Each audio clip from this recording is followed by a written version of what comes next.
All right, guys, welcome to episode 210. That's 210 of Open Your Toys Cast, the podcast dedicated to the four greatest action figure franchises of the 80s and all time. And those are, Cliff? Those are G.I. Joe, Masters of the Universe. Holy shit. Masters of the Universe, Transformers, and Star Wars. Wow. Wasn't expecting that. I'm transferring my buzzness via osmosis to Cliff. Talking about we've been holidaying it up all day, so I've already had a lot to start with. So if you want to kick it with us, we want you to do it right here on YouTube every other Sunday, 4 p.m. Mountain, 6 p.m. Eastern. You can interact with us. KJ's already on the line. I didn't even realize that we can see your comments before we even start the podcast, so that's kind of cool. If you can't make the live broadcast, chill with us on Facebook at facebook.com/group/openyourtoys. If you want to just follow along when the show gets released and announcements in regard to it and extra special toy news via our very good contributor AAA, you can follow the Facebook page at facebook.com/openyourtoyscast. If you want to see everything we're talking about today, you can go to openyourtoys.com. At the top of the page, there's a link to our show notes. Those show notes have links to everything we're talking about. But hey, if you're watching a YouTube video or hanging out with us live, you're going to see that on your screen.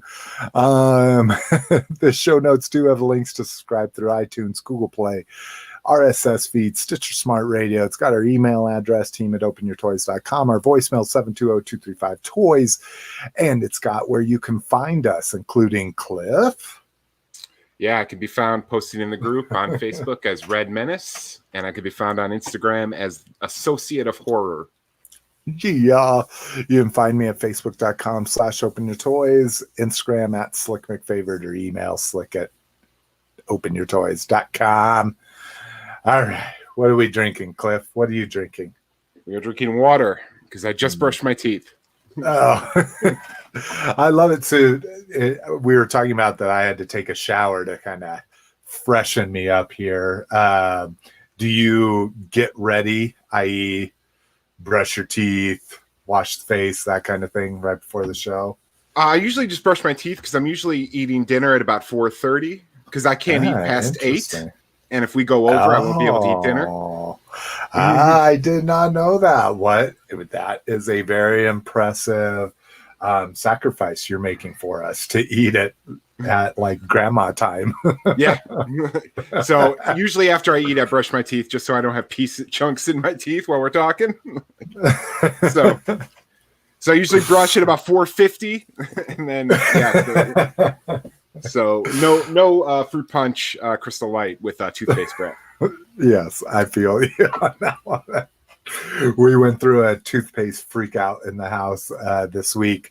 My daughter went to a birthday party of one of the girls in our little pod, and it was a sleepover. Left her toothbrush and toothpaste over there. Couldn't care less that her Sonicare's over there. She doesn't like electric toothbrushes, but it helps. But her Berry Blast toothpaste got left over there, and she considers everything adult spicy. So like any of our toothpastes are just too spicy for her. And we had a couple freak out nights until I could go pick up her toothpaste.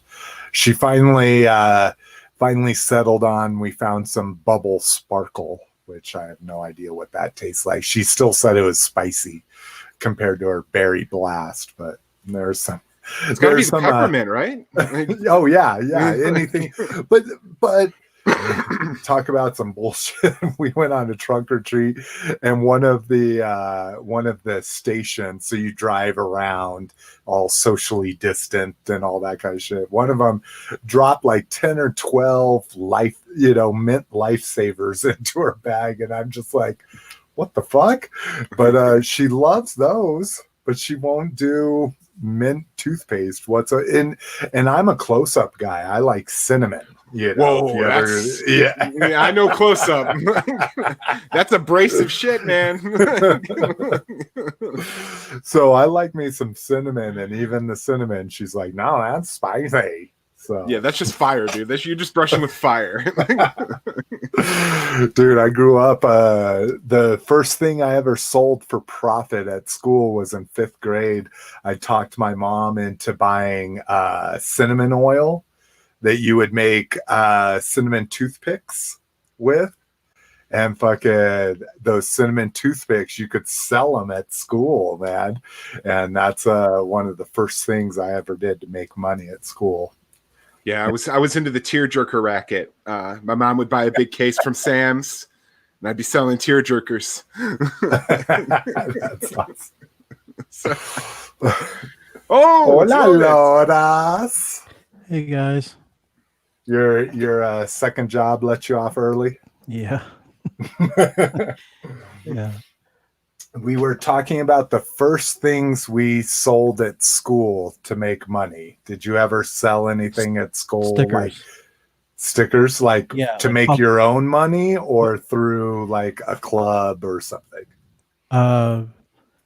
No, I mean, it was just, I mean, I don't know. Maybe I traded stickers. I don't know. Are you talking about at a young age? Because I'm talking about at a young age, I would be dealing. I'd be dealing puffy stickers. Yeah, see, that's what Nice. we're talking about. Yeah, Hey, man, young age, man. I had my album that had the, remember the Static Cling albums, and then you would you wouldn't use the stickers, and they'd still be on their backing, but you'd have them cut out, and you'd have ones with puffy googly eyes, and you'd have ones that were scratch and smell. Like, remember the strawberry and the chocolate? Remember those scratches? I mean, stickers were a big deal, man, when you were young. Oh my God.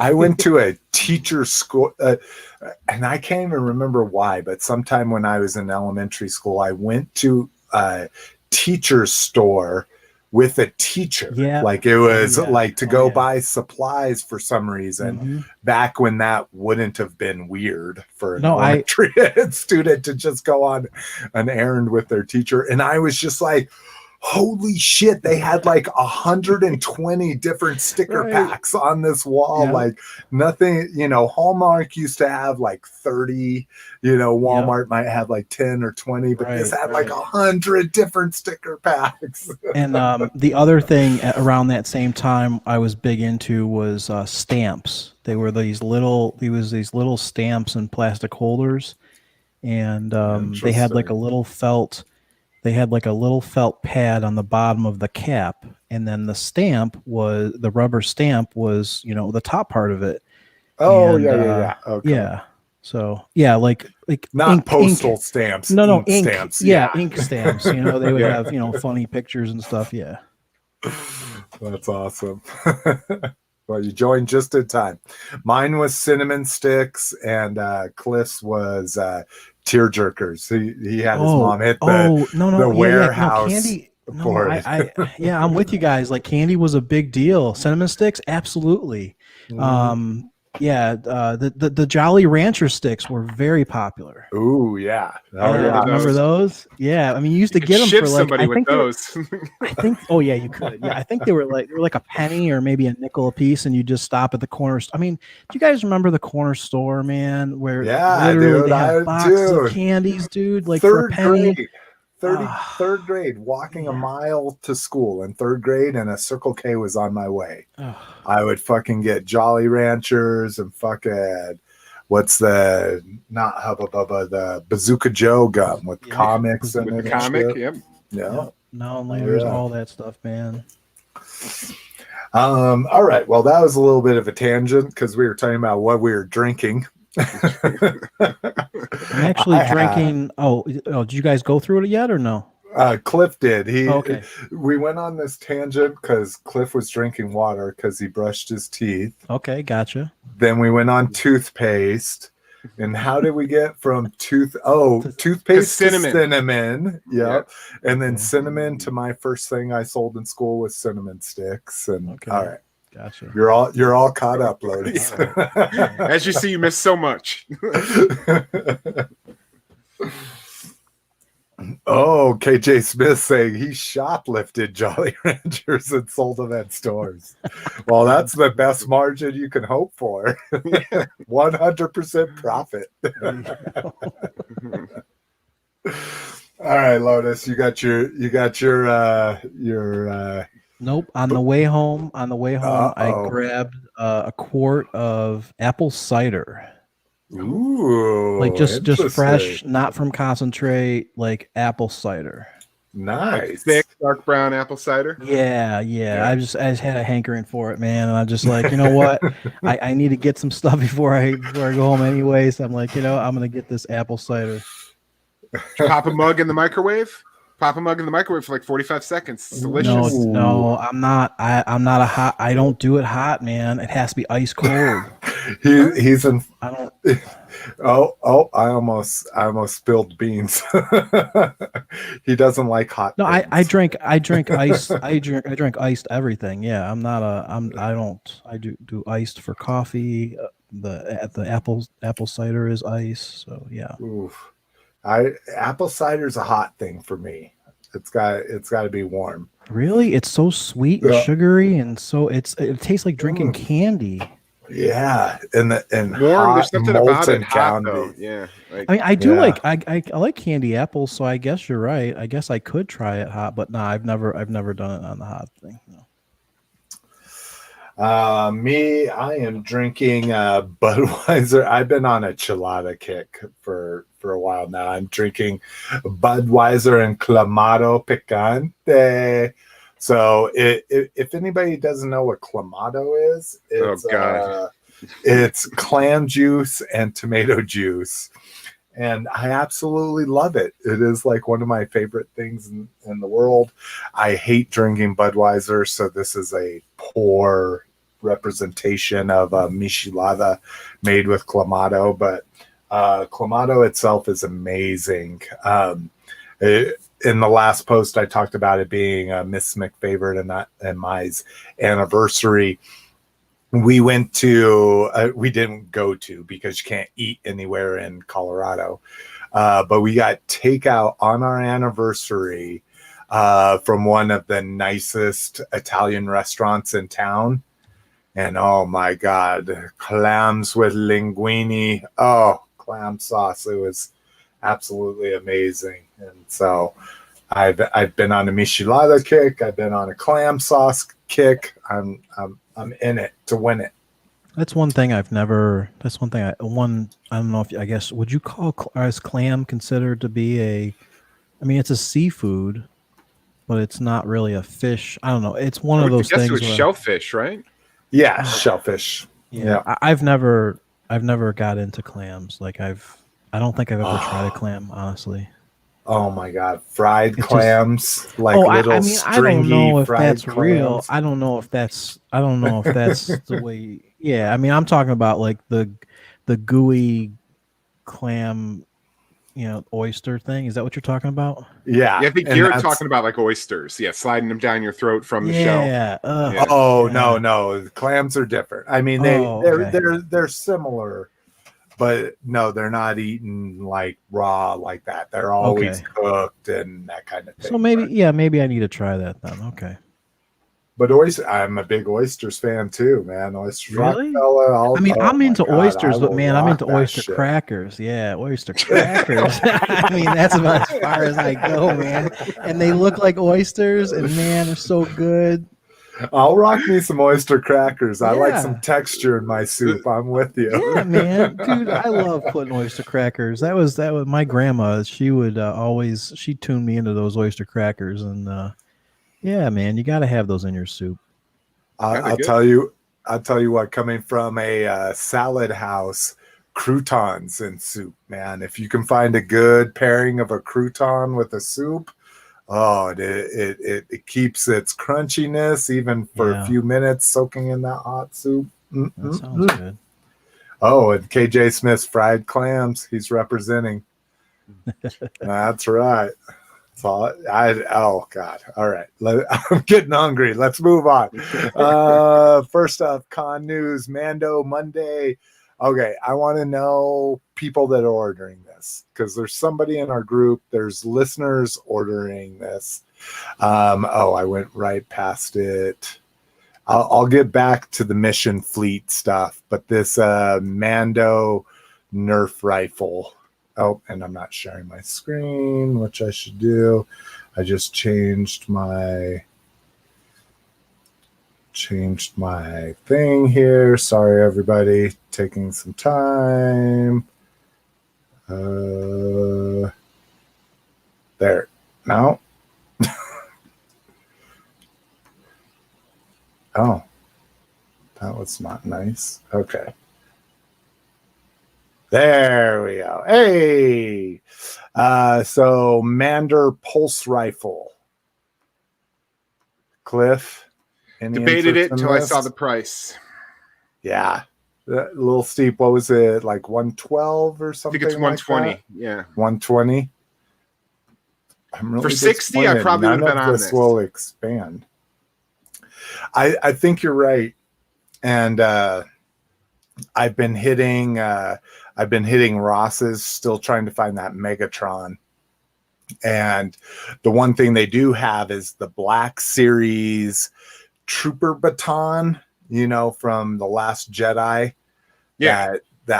So they have that Black Series one that's $120 normally, and it's like $40. And that's what I was kind of thinking. Like, if this gets to a Ross at $40, I might do it and then repaint all the white stuff. I'm not sure why I can't get this to actually show large images. Come on. Oh, this is Matt's blog.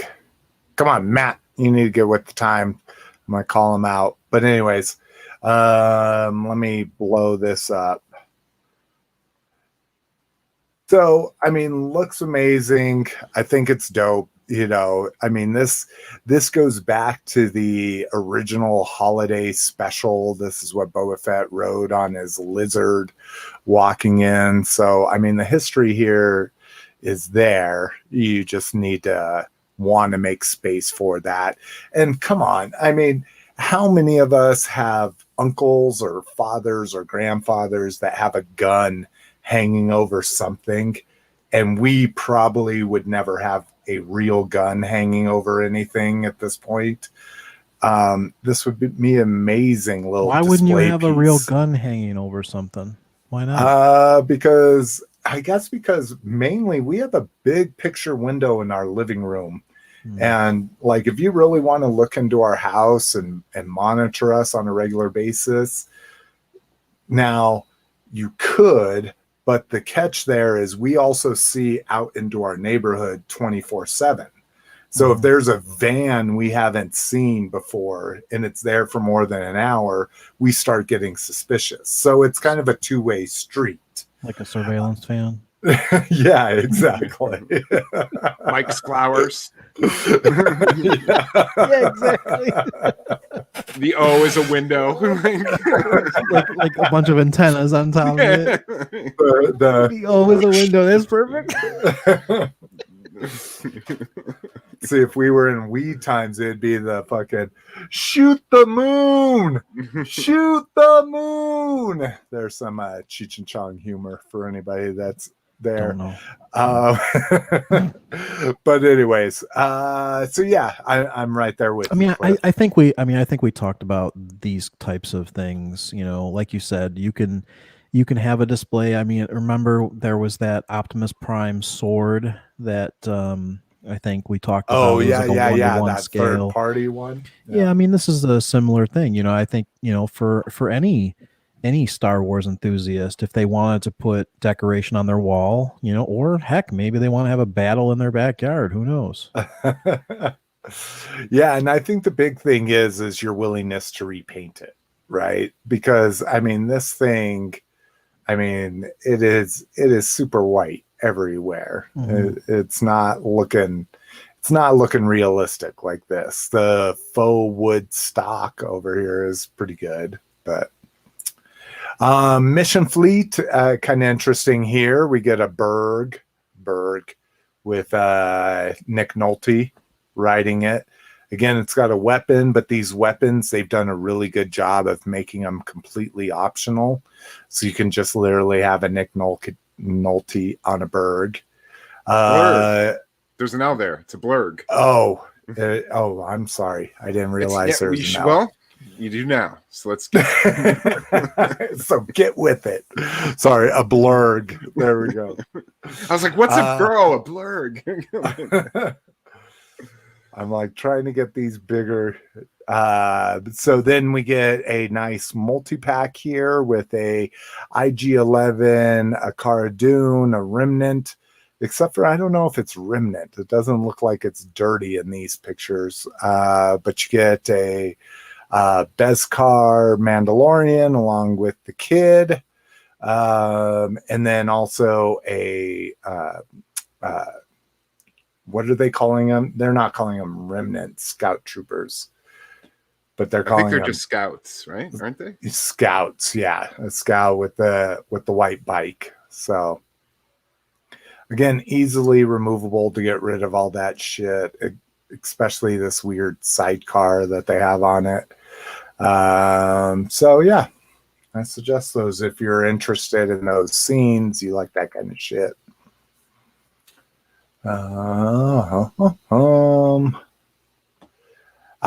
So local fans here, people that listen to me, this is kind of sad. This is our Denver Pop Culture Con. This is called Denver Comic Con before they made everybody change their names. It had been pushed to 2021, and now that one has been canceled. And it basically the con's canceled indefinitely. So that's kind of sad. One of my friends is a dealer that displays here. And so when 2020 was canceled, they rolled over his fee, which starts at $3,000 for a booth at this Comic-Con. That's how pricey it is, how big name it is, at least for our town. So they rolled it over to this year. Now they canceled this, and he received a complete refund saying basically they don't know if they'll ever have another con, unfortunately. So COVID shit is fucking shit up. That's for sure. This was always held on Father's Day here in Denver, which to me isn't the most ideal. I get it. You can tell your whole family you're going to do what I want to do, but having your cons on holidays isn't the best, in my opinion. Origins links. These were the cons that we talked about in the last show, talking about G.I. Joe Origins, the Snake Eyes movie. Not a lot of news here. And again, I'm trying to stay at least relatively spoiler free. But if you're interested, there is video of the panels. You can see questions answered, that kind of thing, if you want to take a look at those. All right. Toy news, Jedi training Black Series rumor, at least. So if you're caught up on the Star Wars Skywalker trilogy, then you know in the last movie they showed a training scene with Luke and Leia and kind of like battle helmets and a little bit of battle garb with their lightsabers, and now there's a rumor that we'll be seeing those in the Black Series figures. You have Cliff, any interest in these? Oh, I was going to. Oh my god! Like done, pre-ordered 2 of them. Oh wow, and no interest. Really? Yeah. Why? I didn't much care for Rise of Skywalker, and the scene didn't really hold any. It might actually. I might get Leia just to get probably the only copy we'll ever get of her specific lightsaber that they revealed in that movie. This is true. She has her own lightsaber in that scene. But no, I mean, I have old Luke, I have Jedi Luke, I have Bespin Luke. I don't even have Tatooine Luke because they went soft goods on his robe. Yeah. So I'm not a character completionist in Black Series, and these guys didn't do anything for me in the movie. So see, and I'm like a weird scene collector. Like, oh, this was a weird scene. A little like off-putting scene, so that makes me want it. That's kind of weird, I guess. But Lotus, would you like these? Have you seen Rise of Skywalker? Which one was that?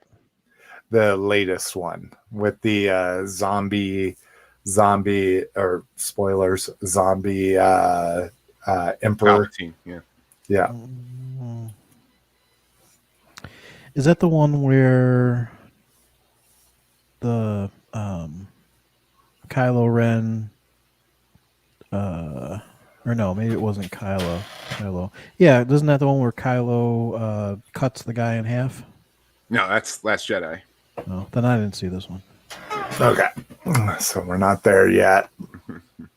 We'll check back in with you when the toys is are released. is that up on streaming somewhere? It's on Disney Plus. Yeah. Oh, okay. I don't have that. You do have that. No, I don't. Did you like it? You do have that. You're gonna watch it tonight. I'm so far behind on everything. He doesn't even know what we're doing. That's why it's great. All right. So we were already at Toy News. I hit the wrong link already. New red figures, Coronation Starscream, and a little lowly Bumblebee here. I've been having this problem. I think the internet's under attack today. So we get Starscream, get some Coronation shoulder pads and a crown there.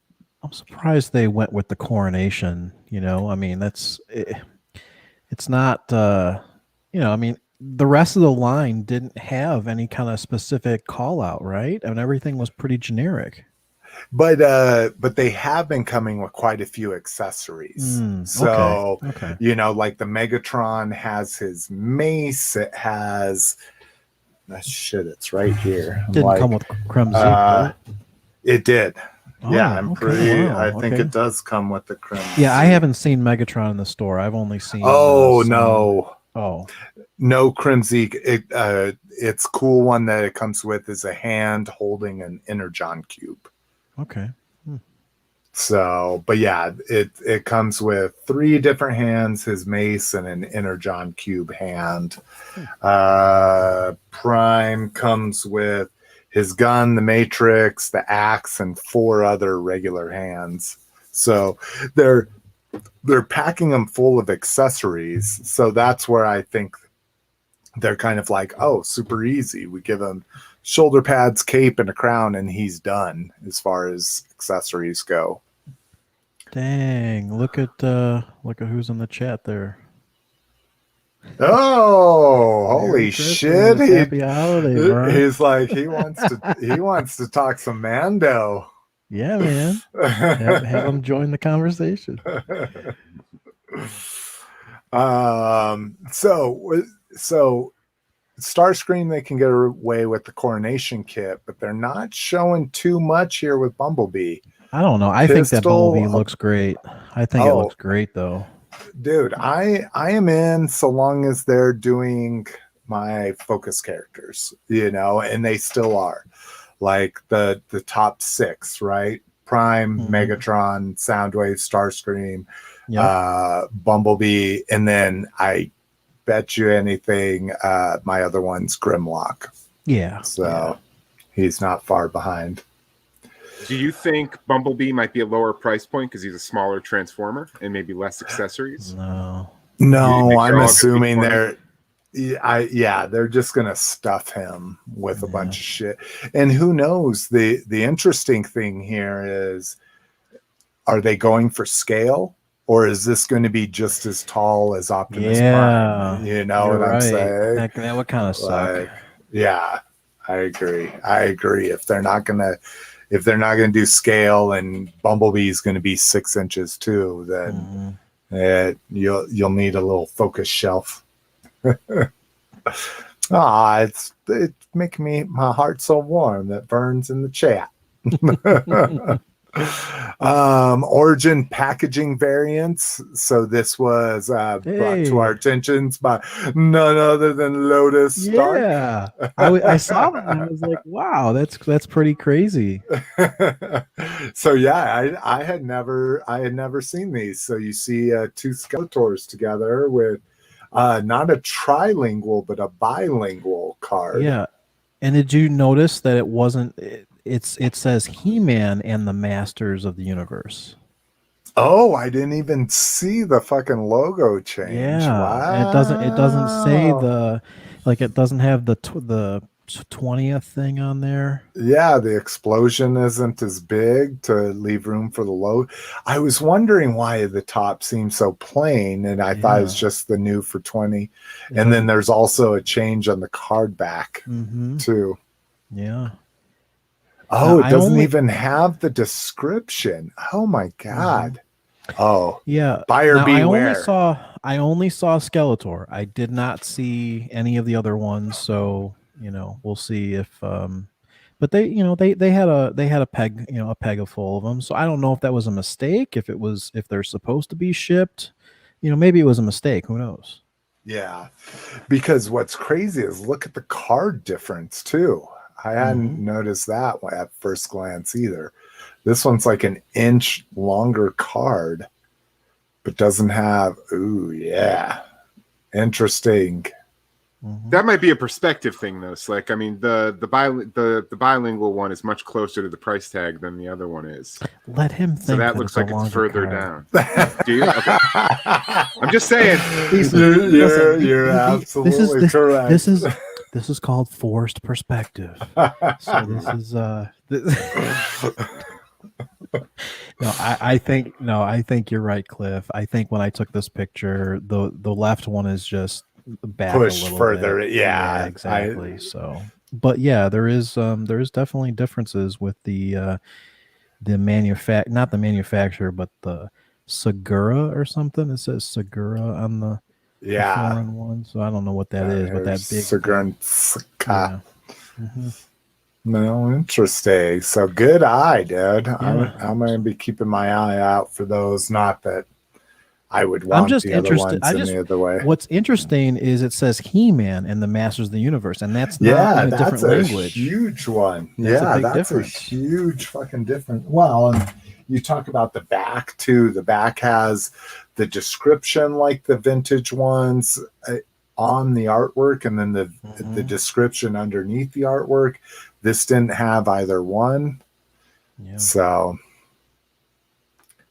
ThreeZero has a Storm Shadow. What I dug about this, you can see in the artwork here, is it's got a rubber suit. So this is a 12-inch figure, but no joints exposed here. Oh, was it really just this one image? Yeah. And I didn't realize this, but I looked at the Snake Eyes one, and it's the same way. It's got a rubber suit. It's not skin, which is always a little bit tougher to work with. But the only thing that I worry about with these everyone calls them Fison bodies. It's where they have the skeleton is underneath the rubberized skin. And like you said, you don't see the joints. The thing you worry about is the longevity of that will eventually that rubber break down and kind of have problems. Like, I guess, like if you were to leave it in a dynamic pose, that it could possibly crease that rubber long enough to cause that exoskeleton to kind of pierce it, kind of thing. So yeah, and my big thing is that's exactly what things do. Is I play around with them for 20 minutes, I put them in a pose I want, and then they go on the shelf for the next 10 years. So do you do dynamic poses on the shelf, or it's always like outstretched, hand behind the back, kind of. Make sure you don't do that when you get your hot toy. You don't no, I shouldn't do that with that. No, you got to treat it as a high-end collectible. You can't do that. I'm gonna need gloves. Hey, you Well, wear that's- those gloves even when you look at it. That's up to you, but you'll see. I just and don't manhandle it either. Like don't ham hand it. Like you gotta, I know you. What was it? It was a storm collectible. You just then I broke the just arm. started. Like, oh my, what are you? Like you're so. I mean, this is. Yes, gotta- I just tried to just start pushing things down and No, moving you things. No, don't do that. You'll have a really bad experience.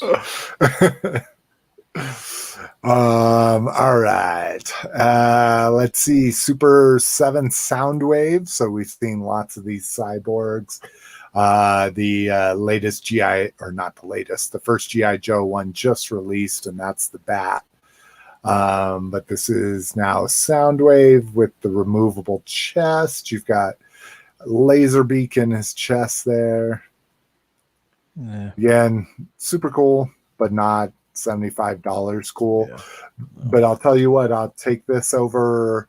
I hit some GameStops and found those PCS statues. Is that right? The little $50 ones. Mm-hmm. Yeah. Those things are awful. Really? Like the paint on it. Yeah, the paint was sloppy. Like, and I even tried to take them with a grain of salt. Like, okay, this is a statue. It's a $50 thing. Mm-hmm. It doesn't move. So why isn't the paint just like razor sharp on it? Right. They Well, don't have to worry about anything. There was it's only- overspray. Yep, it's just lowest bidder, it's $50 retail, they've got to make it for what, $10, Yeah. So it's just it's the same thing with in the statue world where you have, you can definitely tell where you have a sideshow made statue. Some of those statues are just not, you're just not getting that same breathtaking paint that you do on one of the higher end companies, Yeah. So Yeah, and I can get it too, because I assume that GameStop will have a buy one get one 50% off sale, and then that makes the statue $37.50. Maybe GameStop's still making a little bit on that, but of course the other company's still making their money. I don't know. So, If you want Transformers little statues, I think, man, the Hallmark ornaments, man, they're killing it, man. Dude, I'll tell you what, I hung my 6. I had totally forgot what this year's was. It's jazz, dude, and it looks awesome. Yeah, exactly. I'm kind of like teetering, like thinking about doing the eBay thing, and because I never started, but now they got jazz, and now that they're in, they're doing them every year faithfully, and that's one thing you just don't know that these companies are going to do. You don't know if they're going to do a line or are they just going to quit. Same thing with the reissues, you don't know this stuff. Well, if you do get into it, I would love to see what the Prime is, because I bet you that Prime is $50-$60 when he was originally $20. Yeah, the original Prime, like the original one where he's like in that action pose. There's 2 of them, but the original one they came out with, I think that was what, in 2006 maybe. Well, I don't know. The original one, it sells for about 120. Oh wow! Yeah. So. Yeah, because the other one you're talking about is a little Walmart, like $8 one, but the one in the original, like running packaging pose, and that's what I kind of got disappointed with them about, is they went from that packaging art pose to being more statuesque. But I'm with you. I love them. Like, we decorated our tree this weekend, and I didn't want him to take over, but I was like, you leave me a portion of this tree, because I'm going to put all 6 of these together. Well, once you get Unicron, there's your tree. Sorry, one more switch there. All right.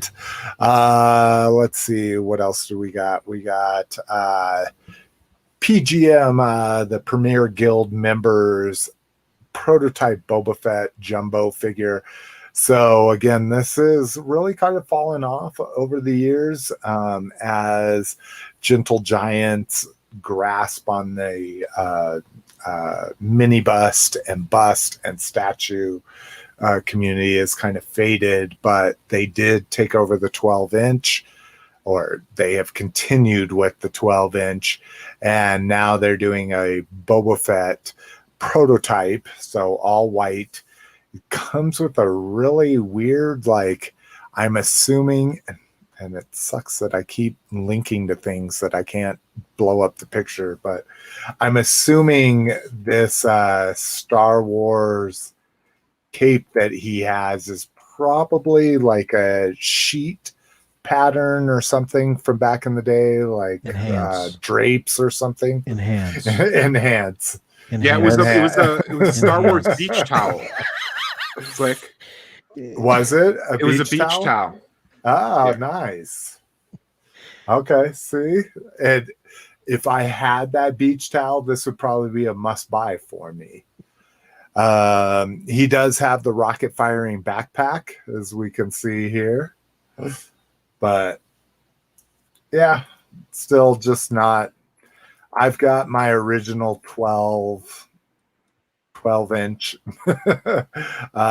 jumbos that I want, and some of my focus characters, and prototype Boba Fett is not one of them.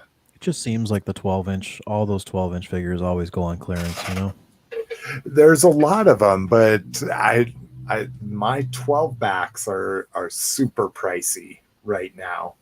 Not a lot of them are in super great condition. They were kind of in the line of duty, as I like to say, with arguments with Mrs. McFavorite and I. Oh, dang, throwing a 12-inch figure? 12-inch repro?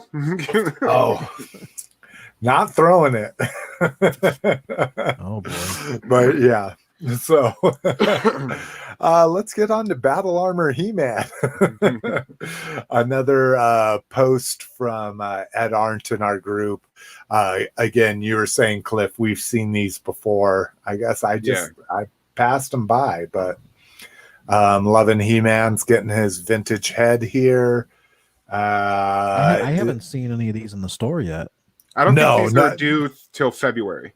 Oh, okay. Because I haven't even seen Scareglow.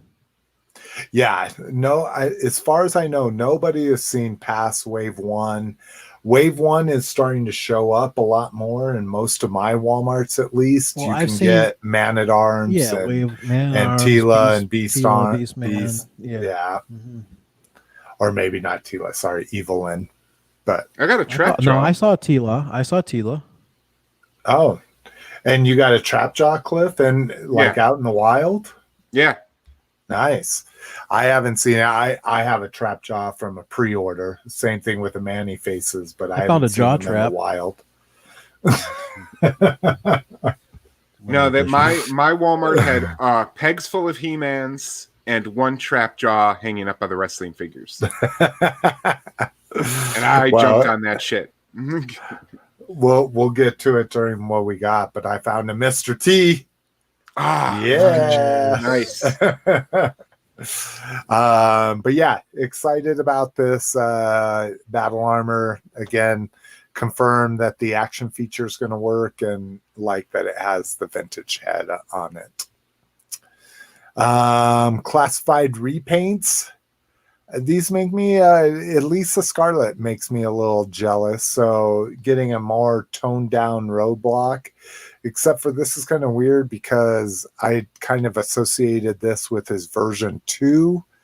And now they're trying to kind of take it down to the drab. But Scarlet looks so much better without all that gold everywhere on her. I faithfully go shopping every weekend, and I still have not seen these figures at Target or Walmart. Dude, I go at least every other week on a 10-store shopping trip, and I have not seen G.I. Joe figures in 4 months or 3 months or something. It's crazy. So yeah, I've seen Gung Ho once. and I've seen Target Roadblock like 3 times. That's it. Really? Yeah, that's crazy. See, and I saw Flint a couple times.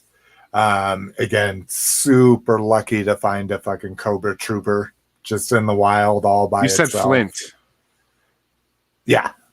Oh, Who? not Flint, Beachhead. Sorry. Gotcha. Okay. I was like, So- where's Flint? I've seen a Beachhead a couple times and then lucky to see a Cobra Trooper, but beyond that, nothing. Lucky draw red Heinlad. So this is one of those super rare, like I think it's Beast Wars Generation 2 or something like that, from Japan, where this little raccoon guy makes a clock. And looks cool. let's see here. A while back in 1999, this special red and black redeco of the Heinrun toy. These new images come via pages recently published to Transformers Beast Wars Beast Generation book, only in Japan. This was a very obscure item with only one small pic seen before. Oh, wow. Now a new challenge comes. Try to find the toy itself. It is still unclear how many of these were made, but many of the lucky draw items from that era were limited to 10 or even less. So it looks like this isn't a new lucky draw coming. This was a lucky draw from back in the day that people may not be familiar with. So crazy. I am so glad I am not in that lucky draw family kind of thing. What was it? I think the closest we've ever gotten here in the United States is the Masters of the Universe Classics, clear blue. It's not He-Man, but it was the original He-Man Classics release. Yeah, King Grayskull. That there were 2 released to Mattel employee, or 2 released in the Comic-Con distribution pipeline, and then like 10 made for employees or something like that.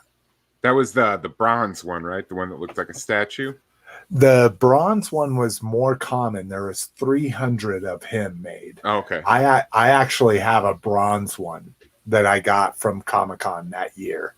I bought 4 of those King Grayskulls, and one of them was a bronze. So I was super lucky with that one. But let's see. New Star Wars Lego sets. This is kind of cool for people that may have a smaller display space, maybe don't want to pay $80 for X-Wings and TIE Fighters. They're making a new $50 X-Wing, which is much smaller in scale. And then the same thing with the TIE Fighter, making a $40 one, which I love that the wings are framed. I mean, that's a really cool feature with this TIE Fighter. But if you've ever been in the market for those or bought them previously, X-Wings and TIE Fighters are usually closer to the $70 to $90 range. So it's kind of cool. We're seeing some closer to $40 and $50 here. And then this one is really interesting, Trouble on Tatooine. So we're going to start a little spoiler warning here. We'll bring it up again. So skip ahead 5 minutes if you don't want to hear this one. And then we're going to get super spoilerific later. Although I think we already talked about this one, so maybe this isn't a spoiler warning. But so this is Mandalorian on speeder bike with the child. This is from the season 2, episode 1, where they're trying to kill the crate dragon. And then the extra piece here is this crazy crossbow that the the sand people brought along with them to shoot them. But interesting. I like No the speeder Marshall. bike. Yeah, no Marshall. Just Sam person, a child, and the Mando, rocking and rolling. But yeah, I think they're missing a big opportunity here to have a Marshall in this. Only $30 though, so this is a super reasonable price with 2 minifigs. Another minifig would have pushed it into the $35 range. That child looks very obstinate. Pop quiz. Pop quiz. Who's Marshall Mathers? Eminem. Eminem. All right. White people, ho! I was just listening to Eminem last night too, so that's funny that you brought that up. Mm-hmm. Okay, all right. Oh, my wife's complete pass list, for married couples, people that they get a pass for. Her complete pass list is Eminem. It fills all 5 slots of her pass list. So I'm not the hugest fan. I give him props for where he came from and what he did. He's definitely not a fucking Vanilla Ice or something like that. He's somebody that's got skills, rose through the rank of battle rap, that kind of thing. But skills with a Z.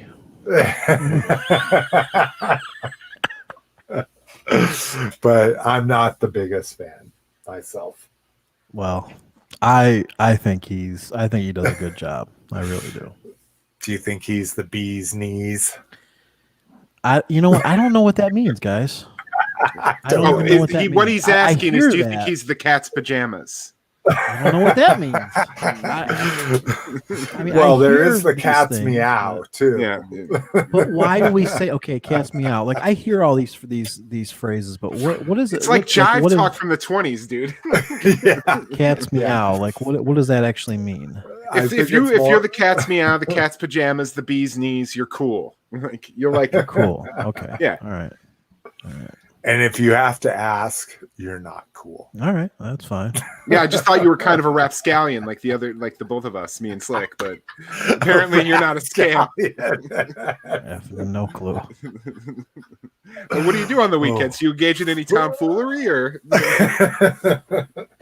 These are all things that I hear. I just don't know what they mean. They're just old words. Like that's all they are. I try to use them because it throws people off, but and you can see why.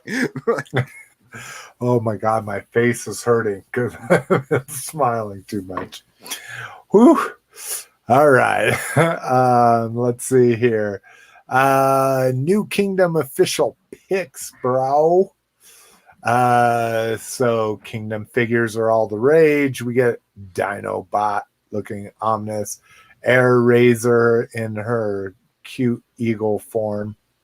No. Let's see.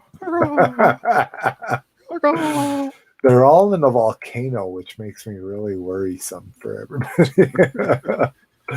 Is that it? It's just, and the Ultra Magnus. Oh my God, this looks worse than I thought. I hadn't looked at these. This is my first impression. Now, I like them there, but the alt mode looks really bad. Really, really bad. Woo! That cab, just all the extra pieces hanging off the back of it is making me sad. You're making me sad, Ultimate. Look at his fists. His fists are just hanging out the back. Kibble. Jesus Christ. Yeah. This is a toy they've put out twice already. You think they would be refining it instead of making it uglier. But yeah, I'll buy it. I buy Ultra Bat. Look at this. His butt's hanging out. What's that movie where it's a white girl saying something about can you stick your butt in or your butt's hanging out or something like that? something awful and racist from the 90s, and I can't remember it now. But anyways. A little too vague even for me. I know. I was trying to elaborate as much as I could, but this big Ultra Magnus butt is hanging out, and I'm really disappointed. But so is life. We'll move on to new Mech Fans toys. So this has been kind of interesting. These Headmasters started hitting the news channels and eBay and Alibaba and that kind of stuff from a new company called Vecma.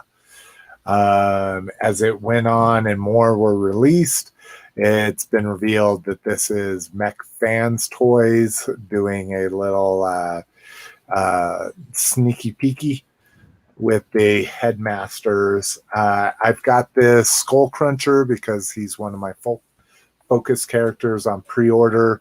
But there's a few other released as well. So did you see the picture of the box? Like the box art? Oh, they copied the vintage like Japanese boxes. Do you have a picture of the box or no? No, maybe, it just has the figure. Let's see if I saw. Yeah, you should see it. It's like the original like Takara, where it has the logo. See the logo up at the top? Well, that's the logo, which kind of replicates, this here. Yeah, but then the box has the same format where it has the numbering. You remember how it was like C231 and Takara vintage. That's how. Okay, well, yeah, you'll have to have a picture of it. No, I'm trying to bring the main one up, but I just think it's funny. All these 3P companies, like at first glance, it looks like a vintage Transformer box. Let's I thought it was just a TFW 2005 post, but maybe not.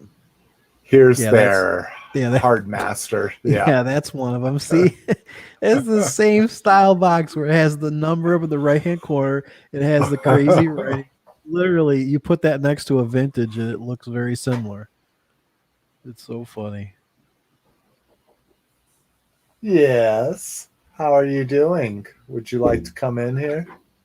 Uh-oh. Are you going to be on the show? You better squeeze your face in here. What's up, beautiful? Hello. Come here. Come say hi if you're going to interrupt us. Look. Get your face in there. What's up, beautiful? Just saying hi. Oh, just saying hi? Yeah. We love you. All of us heart you too, bro.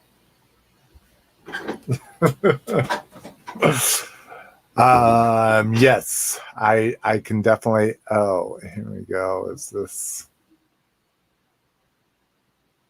Yeah, I think that might be something else. Those are DX9s, but yeah. So I'm all about these. I didn't realize they were Mech Fans toys. I thought they were just another company out there, and so I was like, yeah, I'm not gonna start pre-ordering a bunch of shit from them, but I am glad for this, especially if it comes with the little what do you call those? Diaclone? Diaclone, yeah. Little Diaclone models with them. All right. Let's get out of here. Out of there. Let's see. Oh, nope. Too fast. Fans Hobby Armada Megratron. This thing is ridiculous. This is absolutely fucking ridiculous. Because this is masterpiece size, right? Yeah. The Armada Prime, right? Mm-hmm. Isn't that so? Yeah, I don't know. And like, I get it. And look at this. I mean, look what's coming off of it. This is the turret. And see, the turret's going all the way down here behind the leg. They're covering it up really well. but there's a fucking big ass tail coming off of this thing. Yeah. Oh, okay. There's the geared up one. Okay, I was thinking more along the side. Okay, but still, Jesus, dude. Like, we're not going to do anything with this cannon. We're just going to let it hang off his ass. I don't care about Armada I- anyway. So I'm with you too. I What's just that, wanted like to more bitch. samurai looking stuff? Because that's what it kind of looks like. No, this is from the Unicron trilogy and from the early 2000s, which is a small portion of Transformers fans, but if it was what you grew up with, then you might be super happy about that, you know. I was all about girls, man.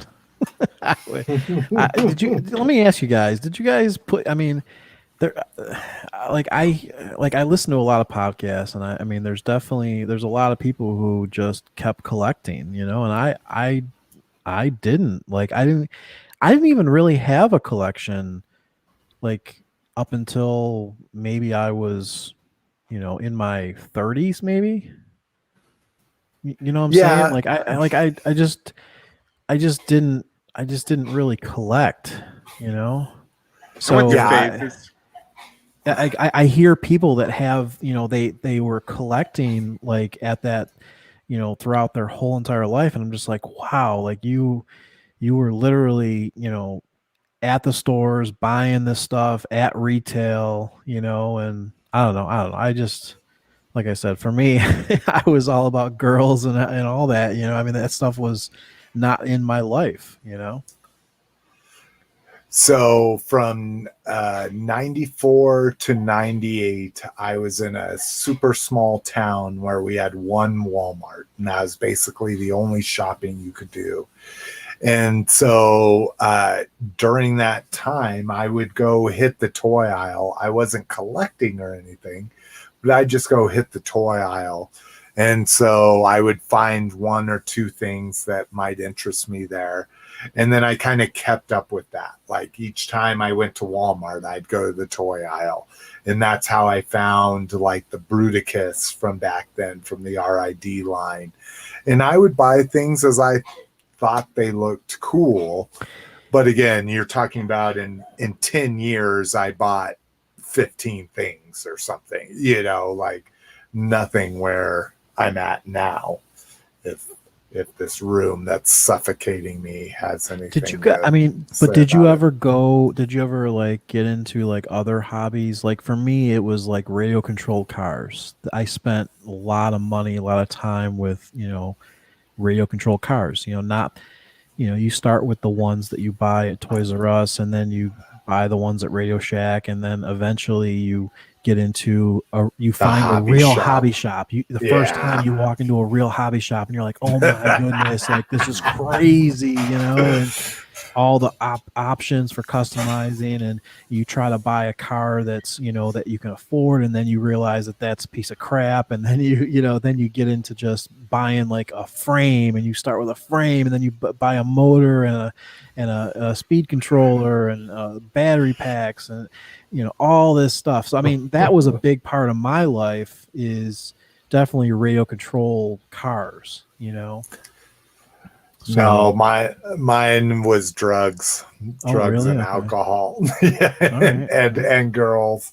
Yeah. That was primarily college, man. College and the first few years after it. And again, I always had toys on a desk and that kind of thing, but it was mostly drugs, alcohol, and punani. Yeah. So. All right. Well, I don't know where that all came from, but shout out to Joey. He says that it's the first, he's been listening to the podcast for about 6 months, and first time he's actually caught us in a live stream. So he says thanks for the content. Shout out, Joey. All right, that's cool, man. Well, thanks for joining. All right. Let's see. We were third party. Oh, Lanard Predator toys. I'm actually kind of excited about these 7-inch Predator toys. along with some 12-inch that are probably going to be kind of like shampoo bottle style, but the 7-inch LED light up features, articulated mandibles, removable masks, and more. What do you need an articulated mandible for? Hey, I get with Predator, it's kind of a big thing that they be able to be like, yeah. Okay. I gotcha. Okay, yeah. You okay, see what I'm saying? Right. Yeah. Aliens too. You would want an articulated inner mouth kind of Well, thing. yeah, I but, know. Yeah. Ooh, that looks like some 5-point of articulation there.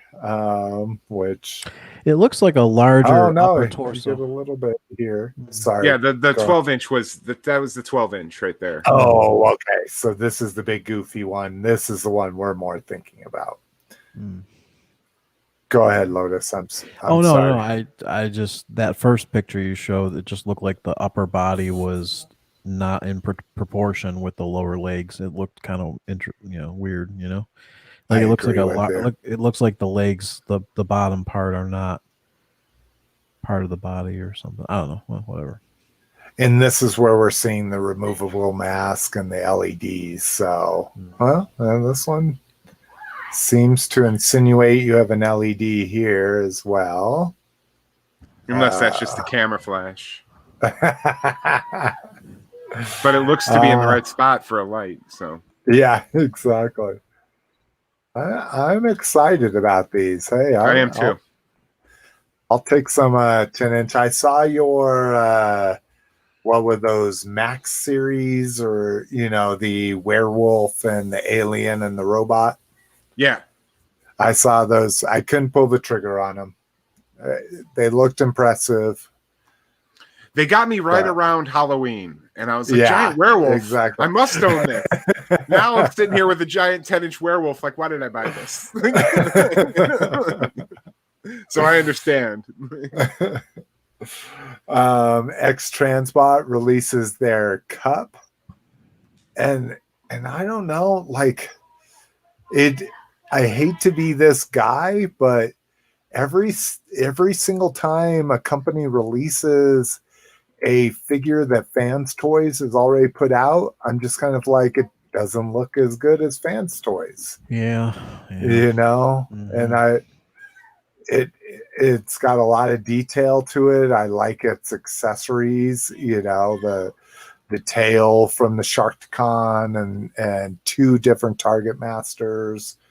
But yeah, it just looks like it's got a lot of detail and a lot of stuff that doesn't look as good as the Fan Toys.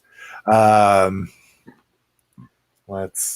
be fair, let's make sure I'm remembering correctly. Oh, I did. I hope that's not a racial slur.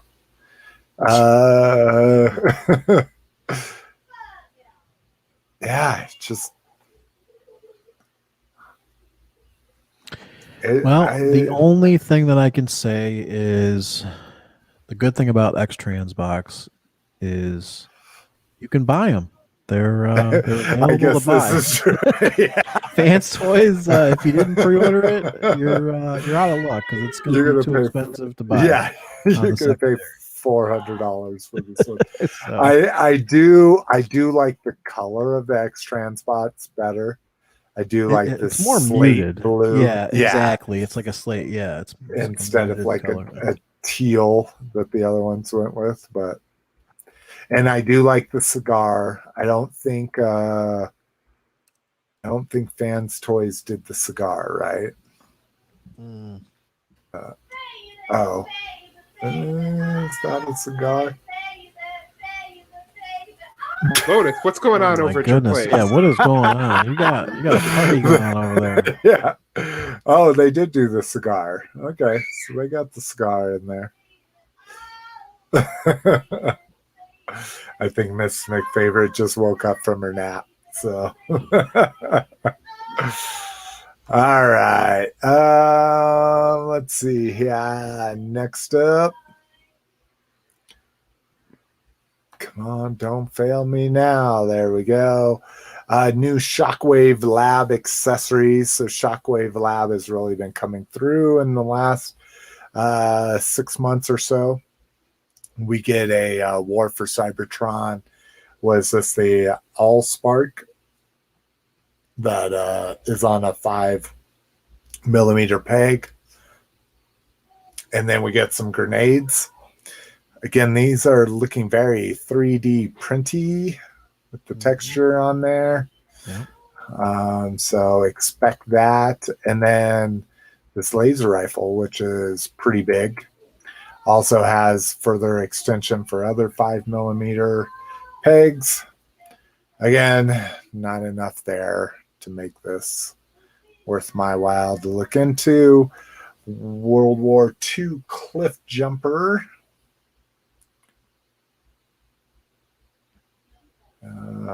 Let's see. Yeah. I mean, I wonder if people are buying this stuff, all of this. Yeah. I mean, we keep on seeing a lot of different figures coming out, and I don't know. I just wonder if there's a strong market for all this World War stuff, I agree. And even okay, now she's doing it on purpose. I agree. Even with Shockwave Lab stuff, I'm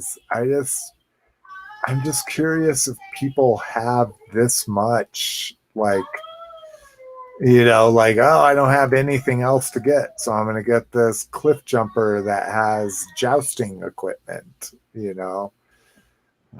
Maybe Transformers 5 was their most favorite film of all time or something.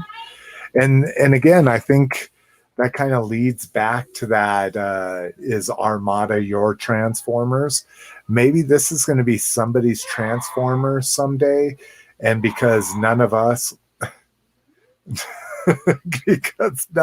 are buying it, these are going to be the most coveted toys of all time.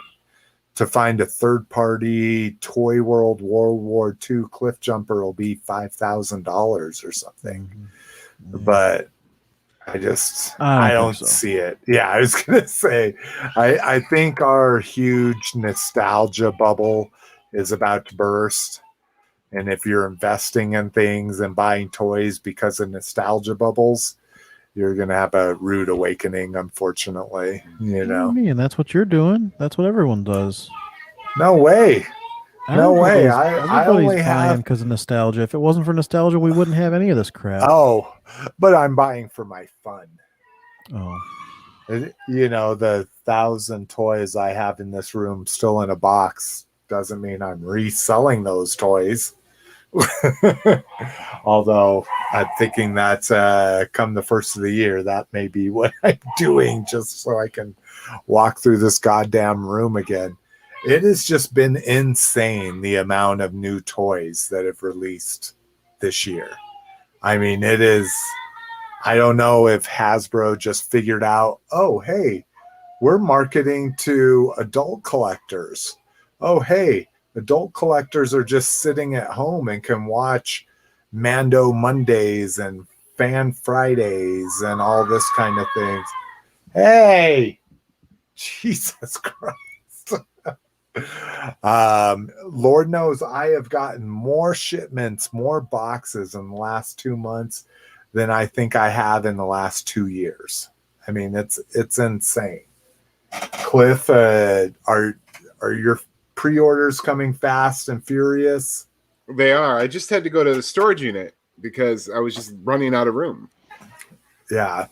I had to clean my room just so I could literally make it to my desk, and so my chair could push out this far in a huge fucking room. Yeah, you can see there's no longer a pile of boxes in the corner. Yeah, they're all gone. They took them to storage. And Lotus, you haven't been buying anything, right? No, nothing. Selling. God, love it. Whatever fits in. Let's see. I'm down to 8, 16. 24 cubes. That's all I have left is 24 cubes. We talking about the 1 foot by 1 foot cubes, or 25 inch by 19. 25 by holy 19. shit! Wow, That's it. but that's impressive. That's all the hell I have. That's all I'm down to. They're all full, but there's definitely things even in those cubes that I'm thinking about getting rid of. That's crazy. Crazy. Do you still have all the 25th GI Joes on the shelf there, or are those gone too? Okay. I've moved them from the billies into the cubes. No. Okay. Yeah. They've grown past Billy status, unfortunately. I mean, they're all displayed really nicely as far as like, they're all on pegs, but they're inside the cubes on pegs. So I used not pegs, but I used those, those 3M removable little hooks that you can get. Mm-hmm. So these cubes have a wall on the back of them, and so I basically used a bunch of those 3M hooks, and then so the cards when I look into the cube, it can fit. Let's see, 3, 6, 9. It can fit nine figures, 3 rows. Wow. Jesus. On the back wall, and then on the bottom of the cube, I can fit another, like 9, so yeah, 18 figures a cube. Wow. Mm-hmm. Okay.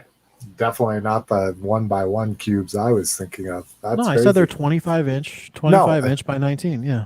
No, I agree. I'm not disputing that, but yeah. But the billies, I mean, I had the billies for a long time, but yeah, I don't know. You had to change it up a little bit. I feel you, bro. I feel you. Online, Tunghori, legendary eBay loose Star Wars seller, has actually opened his own website now. That's how popular he's gotten. So if you're looking for any loose 3 3/4 Star Wars figures, you should check with him first.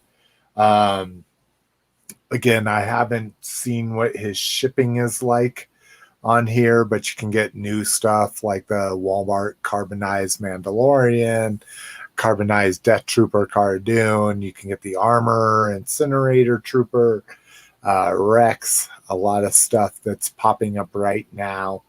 Again, always a little duplicitous on where his stock comes from. But if you're looking for some good deals on figures you may have missed out on and you're not worried about them being carded, he is a good resource for you.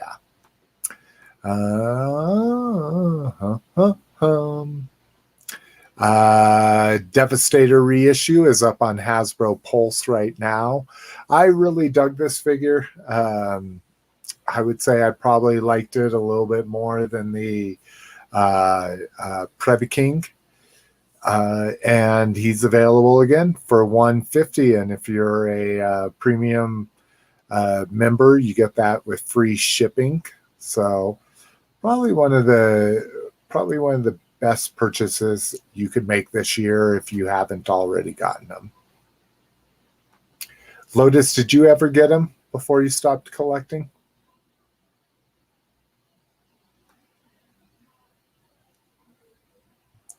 He's muted if you're talking.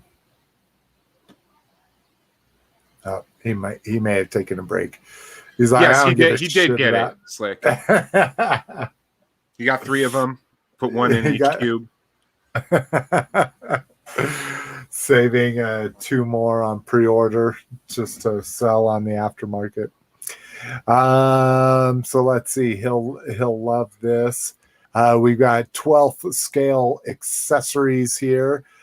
These are kind of impressive. I know we talked about accessories like this being a little bit overpriced, but this Cliff scale accessory is kind of impressive. This is almost 10 inches tall, made of resin. Let's see. That'd actually what be else? pretty cool for a Storm Shadow, like a 3 3/4 Storm Shadow and Snake Eyes fight. Ooh, that is true. I just think That is true. You can make this stuff yourself, though. You know. Lotus. I used to have that Snake Eyes and a Storm Shadow, the two shitty ones that came out in Pursuit of Cobra with the weird like spring gimmick. You know what I'm talking about? Like they sucked, but I bought them anyway because I'm a completist. They were two. Hold on, I'm going to Yojo and find out exactly the name of them. But I had them fighting on like I got like a little like pebble fountain at Walgreens, and I hot glued their feet to it, so it was like they were fighting on top of like this pebble fountain. Ah, and I always liked that. So like I've done shit like that before. Hold on, I'm gonna find out. I guess that's true. I would agree that you could pull something off like this with that as well. Yeah, and these are definitely getting pricey here. We're talking about an M14 rifle for $25 with just a few accessories there. Again, super accurate accessories, I'm sure. Same thing with an SR3M rifle. Frontline. Is this, I think this is from Aliens, right? This is the Pulse rifle from Aliens. No, that's not the Pulse rifle. That's No. a beautiful gun. That is not. That looks like all the guns that came with like the Rise of Cobra figures. All right. The Pulse rifle is like instantly recognizable. It's like the most beautiful gun ever. Hollywood Okay, Collectibles yes. Group will sell you a 1-to-1 scale if you want of that gun. No, I'm good. It's really cool though. Have you seen it? It's really awesome. Yeah, I've seen it. Yeah, it's like I said, it might be my favorite gun ever. Yeah, like, it just looks dope. Like, just look at how that threatening is gorgeous. It is. See, so that's Okay, yes. These guns This came was- with a bunch of like the Rise of Cobra figures, like Shipwreck and shit. Like they gave him this like generic blocky gun. I like the field desk. I like that you got a little chair and a little desk and some drawers and stuff. I think that's my goofiness. Again, at $50, probably not, but all right, just a few accessories there. Headmaster Wave 2 pre-orders. So I got my Skull Cruncher in, thankfully. Ordered 2 to make sure one's hopefully good. Oh, The no pictures boxes here. look good. Boxes are nice. That's what my hope is. They're not delivered yet, but that's Okay, why gotcha. I ordered 2 to make sure I have the pick of the lot. But what sucks is I missed out on the Wave 1, which has 3 of the Headmasters I need. So hopefully those will be showing up in stores. Takara Tomy Mall exclusives. So this is where they're doing the punch counterpunch and the barricade, which we've seen and talked about before, as well as Legends Optimus Prime. And I haven't seen the other one enough to know what the hell the difference is between this Legends Prime and the other. But those are for you if you're that kind of collector. Again, not necessarily along the 4 main lines, but Sectaurs Wave 2 is a go and not performing super well. I really dug these figures myself. Again, I only wanted a few, and I have those few from the first wave, and so I think that's the problem here is they're launching a lot of like secondary characters and that kind of stuff that may not be drawing a lot of people in. The Skulk is a big one. I always loved him back in the day. Skeeto, Commander Waspax. So you get some really cool figures. Pinsor here. You get some really cool anthropomorphic figures, especially if you like insects. It's worth it for Skulk alone. You know, his cool 8 eyes be looking at you, bro. Skeeto was always my favorite villain next to like whatever the main villain. Skeeto was always my go-to. Yeah. Ah, nice. See, and I was like, are these new ones that, you know, they didn't make toys of? I know Skulk represented, but no, I had Pincer. So did you also Pincer? Yeah. Yep. Let's see. Sectaurs. Let's look at what we got here. Oh yeah, there's Skeeto right there. And see, and the problem is I had lots of the little animals, but not the people themselves. I have a mint on card, Night Flying Dragon in my closet. Wow, that's impressive. I think that was the spider I had, and you said Pincer was. Yeah, Pincer. He was like the overweight guy. Yep. Lotus, you remember these guys? You know, from your childhood at all? I don't remember Sectaurs at all. I mean, I remember Visionaries, which, you know, I mean, they have hologram chests. I don't know. I don't remember these at all. Here, hold on. I'll grab my Dragon. Ooh, it's getting fancy. This was one of my favorites. I've got this. Oh, I didn't mean to blow it up, but this guy, you press this little button. He is like a little dog. He was one of my favorites.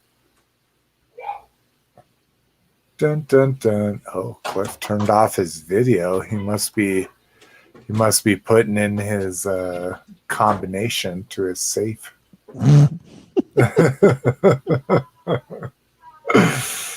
But yeah, I have this little spider guy too. I have him because he sucked in water and you sprayed it. All right, hold on, Cliff. Let me figure out how to do this solo layout. Holy shit! Is that his original? Oh, that's in like a bubble. It's protected in a bubble. Oh, okay. Yeah, it looks nice. Oh, that's fucking dope. And who was that again? This is Prince Dargon. This is the night fighting Dargon because he's the one that doesn't come on the hand puppet. Ah, interesting. So he's in a silver outfit. I like the iridescent wings on his little buddy. Yep, and on top of it off, it's got a Zare price tag. Ah, yeah. $3.99. Only goes for $180 now. I got this guy for $80 about 3 years ago. Oh, that's not bad. Yeah, I mean the package is a little dinged up, but that's all right. It's in a protective clamshell. Hell yeah, that's dope. Yeah, mine I was just gonna say it's just funny to think back at this stuff. $3.99, like these were just toys. Like they were literally just toys, and you would just rip. It's freaking me out. You would rip the packaging open and you would play with the toy. That's what you would do. That's it. These were nothing more than toys, but now we're talking about them. We're spending a lot of money on them. Isn't that crazy? Like psychologically, it's an amazing thing, you know. Wow, you want to talk about money? Crystar, dude. Crystar. Oh my god. He's a crystal. It's Crystar. He cries. I cry in my sleep thinking about how I had all these guys. So did I, man. Me and my brother had all the Crystars. I never heard of them.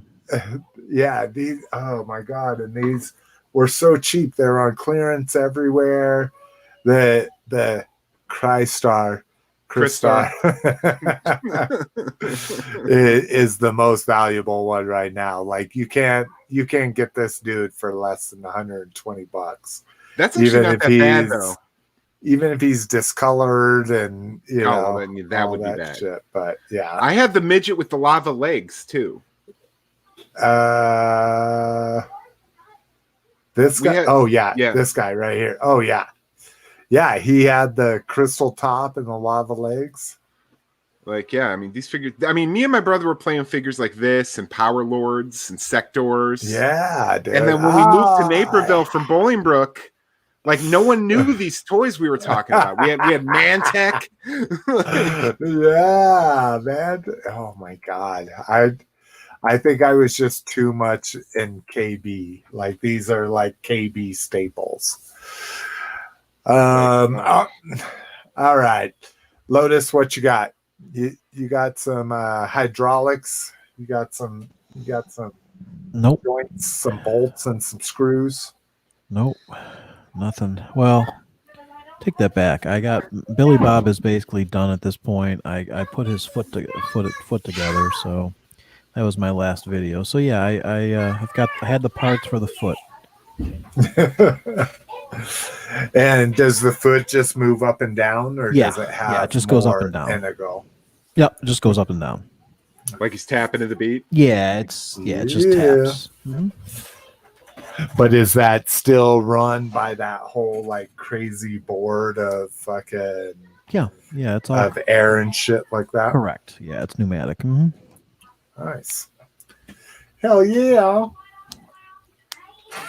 All right, Cliff, you're back on the hot spot here. Not too much toys. Been buying a lot of Blu-rays, but I did get some stuff. I got the Tokar and Razar 2-pack from NECA.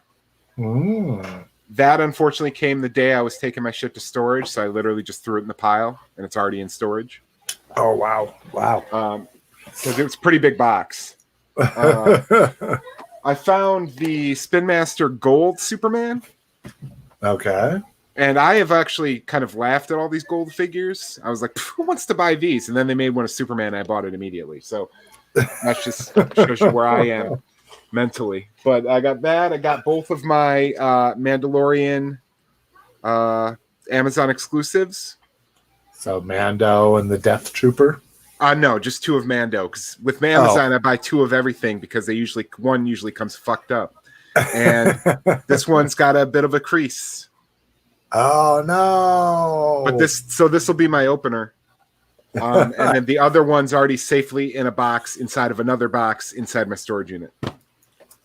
But I got both of those, and then I just bought this on Amazon because it was $17. It's Luke Cage and Rosario Dawson from. Shit! It was $17 for both. And now I have all the Netflix characters except for Iron Fist, but who cares? And I think that's all I got recently. I think that's it. I actually watched the Iron Fist series. I watched it too. I wasn't a fan. Yeah, I mean it was. I liked the brother and sister, like the rich brother and sister, much more than I liked Iron Fist. Yeah. Yep. She was the one who controls the mind. She had the mind thing, or no? That was the one guy had a mind control. I don't know. Whatever. I don't know. It was such a long time ago. I purged most of it from my memory. Yeah, I have all the other Netflix figures, so I wanted to get this 2-pack because the only way you could get Luke Cage before this 2-pack was some like Subway 5-pack from like Comic-Con. Yeah, that's right. That's what I got. Oh, did you? So you have Iron Fist? Yeah. But I bought it because I was like, oh, I love Daredevil. I'm going to get into all this other stuff. And then I never did. I never watched Luke Cage. I never watched Jessica Jones. I never watched Iron Fist, anything. Okay. Yeah. But I have that collectible. I got Jessica Jones. I got Daredevil. I got Punisher.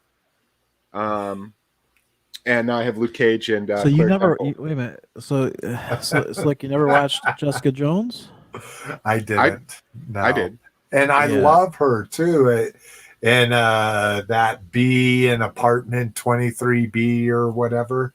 Like I really liked her in that with fucking Vanderbeek and the other blonde chick. But yeah, man, Luke Cage and her, they go at it. Oh man, I mean, like in the sack. Yes. Yeah, I mean, They're you're both just like, indestructible. you're like, what the fuck? Like, I mean, it's crazy. Like, they're just slamming each other at walls, breaking through bricks, and like, I'm like, holy shit! Now that's some passionate shit right there. I mean, that's crazy. There's a lot of sex shit in the Jessica Jones series. Yeah, A lot. Yeah, no, I know. That's what made me mad. Is I'm like, if I can't even commit to Jessica Jones, how am I going to jump on board with Luke Cage and fucking Iron Fist and that kind of shit? Because Jessica Jones is right up my alley. You know, the whole fucking I don't deserve to be a superhero. I've got a deep dark past, that kind of thing. I love that shit. Can we get this off full screen, Slick? I don't know why you're punishing me. I don't know why you're punishing me. Oh, I don't know how to get you off here. Oh, whoa, that didn't. I've heard that a lot. I've said that a lot. I haven't heard it a lot. I can kick from studio. I can ban from studio. Here we go. There we go. All right, let's get into what'd you get? Yeah, I was gonna say. I got mad shit. So get ready for this. I got Super7 Panthro, the only character that's cool. Thundercats that I'll fucking buy, and it's nice. Discount Comic Book Service made it very explicit that I am to open this because they crushed it in their packing. We've talked about this. They put too much packaging in it, and so they crushed it. So now I'm going to open it. I may not have before, but I am now. Like I say, I found Mr. T. That's Pity awesome. the Foo. It's crazy. He has Fisto and Jitsu's fists in here, so you can make him a good guy or a bad guy, which is kind of appropriate for Mr. T and WWE at least, because he started a good guy and turned into a bad guy on it. So there is that. I found the new Netflix. So we got Bumblebee here. Yeah, Bumblebee. Now, I bought him just because I saw him, but I didn't know, is there any other G1 Bumblebee like this, or is it just this Netflix line? Lotus, do you remember? Is there like a I don't think so. Okay, good. I don't think there is. Although that Soundwave and Prime, they look really good. The Soundwave looks really good. I have the Soundwave on order just because it has that official cassette alt mode, but I skipped the Prime. I know AAA is getting the Prime because he missed the earlier one. I got this guy, which a lot of people found hard to find. This is the Din Djarin Black Series one, so you can't see it, but there's a adult face in there, and we're gonna get into spoilers later. But we get to see that spoilers. Is he hard to find? I haven't even looked. He came out, and at least here in Colorado, people freaked out. I ordered them that night at midnight at 2 different stores. One canceled my order because they couldn't find it in the next morning, but another one of mine right by me was able to find it. So, and they launched them at buy 2 get 1 free.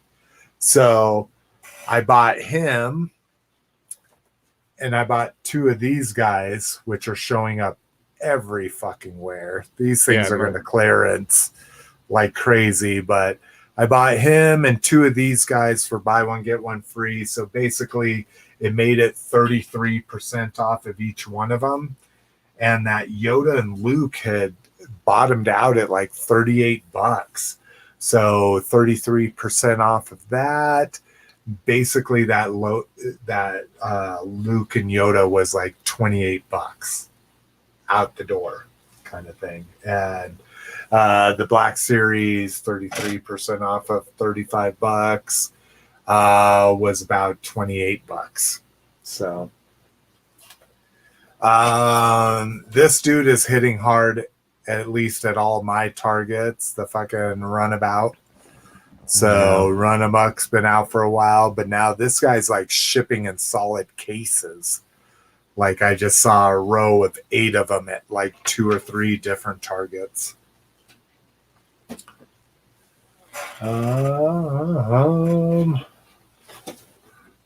Playing with the boys. That's right. Oh, that's a lot smaller than I thought it would be. Tiny. I'm really disappointed. Yeah, look at, I have a man-sized hand that's 8 or 9 inches long, but this is very, very small, and I'm a little disappointed in it, considering this was a leader price point. Definitely looks more like a Voyager to me. Haven't opened them up yet, but yeah. So we got Maverick.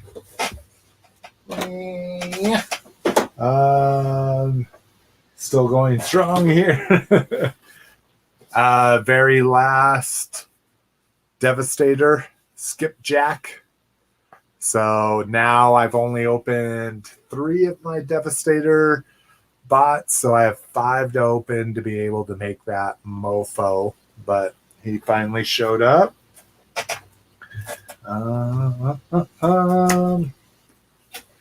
My 2 Transformer Prime showed up. This is Hades Megratron. Look at how amazing he looks. I haven't opened him yet, but this is the Prime Megatron. And Prime Breakout and Viacon, or Breakdown and Viacon. Very sad they're not opened yet. Loot Crate, their shipment 2 came through. This guy is dope.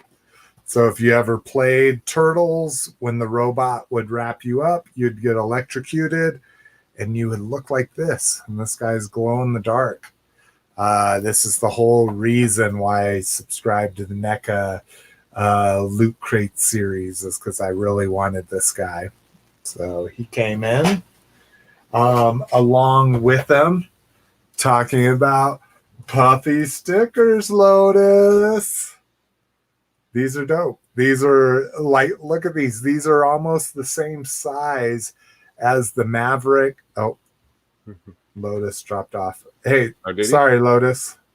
No, something went wrong. I lost. I dropped off. What I was representing for you, these are puffy stickers, Lotus. Oh, cool. Awesome. Yeah, from the fucking Turtles in Time. So they're all 8-bit. You can see them. They're kind of fucking... Yeah. But yeah, I was super impressed with these, and I love Turtles in Time and the whole Turtles video game, shit. So yeah, those are awesome. Did you see this guy before you dropped off? No, I didn't. Yeah, he's the electrocuted turtle from the Turtles in Time video game. Awesome. So what I was saying is this is from the Loot Crate exclusive, and this is one of the main reasons, if not the main reason, I subscribed to that whole Loot Crate series. So nice. Just dope. Yeah, that's about it. If that's not enough, Jesus Christ, dude, I am fucking inundated by. I mean, every day I get a shipping notice. Every day I get your credit card's been charged, whether it's Walmart or Hasbro Pulse, or much less so Target, but that's just because how hard it is to get their exclusives. But I mean, this fucking room, I've just been constantly having to fucking re-Tetris things, and I think it's just insane how much new stuff has been released this year. And I don't know if it's because I pre-ordered everything, so I'm not really hunting for things, and things are just showing up at my door every other day, or what. These companies really need to take stock of how they, if a company could come along and show them how to combine their logistics to where if you're going to ship something within 3 days of something else, save on the shipping. I have gotten 3 separate boxes from Hasbro Pulse on the same day. Yeah. Like, that can't be cost effective for them. Mm-hmm. That's ridiculous. Same thing with Amazon. I'll get 3 different boxes from Amazon on the same day. Like, it makes no sense to me. And again, there's probably computer scientists out there that are like, oh yeah, this makes perfect sense when you take into consideration logistics, and this ships from this distribution center and that shit, and that kind of shit. But one, it makes me look really bad in front of Mrs. McFavorite. Dude, we have at least 5 packages a day here. Yeah. At least. Every time Mrs. McFavorite checks the fucking 2 label, and I'm like, sorry, Oh, shit. All right. So that's what I... Oh, he did it. He hit back. Yeah, that's it. This is the point of the show where he hits the back button and he gets kicked off. Cliff and Lotus take over. Yep, that's it. All right. Well, it's our show now. I'm getting See better. how long I'm getting better. I'm getting better. I notice it immediately. It's just how long I'm more comfortable now, so it's not a big deal. Like my first appearance, when you dropped me for like 3 minutes. Yeah, and he was just there. I was just staring at this camera. That's so funny. Oh, that's funny. Whew. Okay. Let me share my screen back. Every time I do it too, I just think like, oh my God, here we go. Here comes the shit talking. Okay, first up, Toy Farce shout out. And I think that said shoot out instead of shout out. But Toy Farce reached out to me. He's somebody I've been following on Instagram. He really does some amazing stuff. He's basically the Onion, if anybody's familiar with the Onion magazine out there, or Onion newspaper. He's like the Onion of toy news. So these are his top 10 articles for this year. Hot toys using unsold Boba Fett to make the Mandalorian figures. Nice little spray paint there. Funko Pop soon running out of ideas, will start making own employee pop figures. He just has the Dumb and Dumber crossover, National Lampoon's Vacation. So he has some really good fucking articles out there. Some really good posts. So I just say, hey, take a look at somebody. He just joined our group a few days ago. He's got the dude where's my car crossover. So take a look at his shit. Amazon. So if people didn't know, I modified Amazon's graphic when I first did the redesign, like 2 years ago or something, and they kicked me out of their affiliate program. I finally got back in line and posted their original graphic. You can see this one. I just took the animation out of it. I didn't think they would care about it, but they really did, and didn't like that I took the animation out. So I re-signed back up. And now they're saying I need at least 2 people besides myself to buy from this Amazon link from our website. So 2 people, go buy something from Amazon using this link. That'll reaccredit us. and let us be back into their affiliate program. And then from there on out, everybody buy their Amazon shit through here. Again, what I do, you add shit to your cart, you get ready to check out, you come to our website and click this link and then check out. We get credit for that. Again, unless you use a very qualified nonprofit organization. Me, myself, I volunteer, I coach Special Olympics, and so all of my Amazon purchases go to Special Olympics. They couldn't Just come made a to purchase. Oh, hey, nice. We only need one more in 89 days and they'll approve us. So There you go. thank you, Cliff. We appreciate that. But buy from there. And again, if you don't have a smile partner, is what they call it, I would actually encourage you to go look for a local smile partner. These are nonprofit organizations in your area that you can sign up to, where you don't have to come to a website and click a link like you do with us. It's just anytime you buy something from Amazon, that nonprofit will get a portion of your purchase.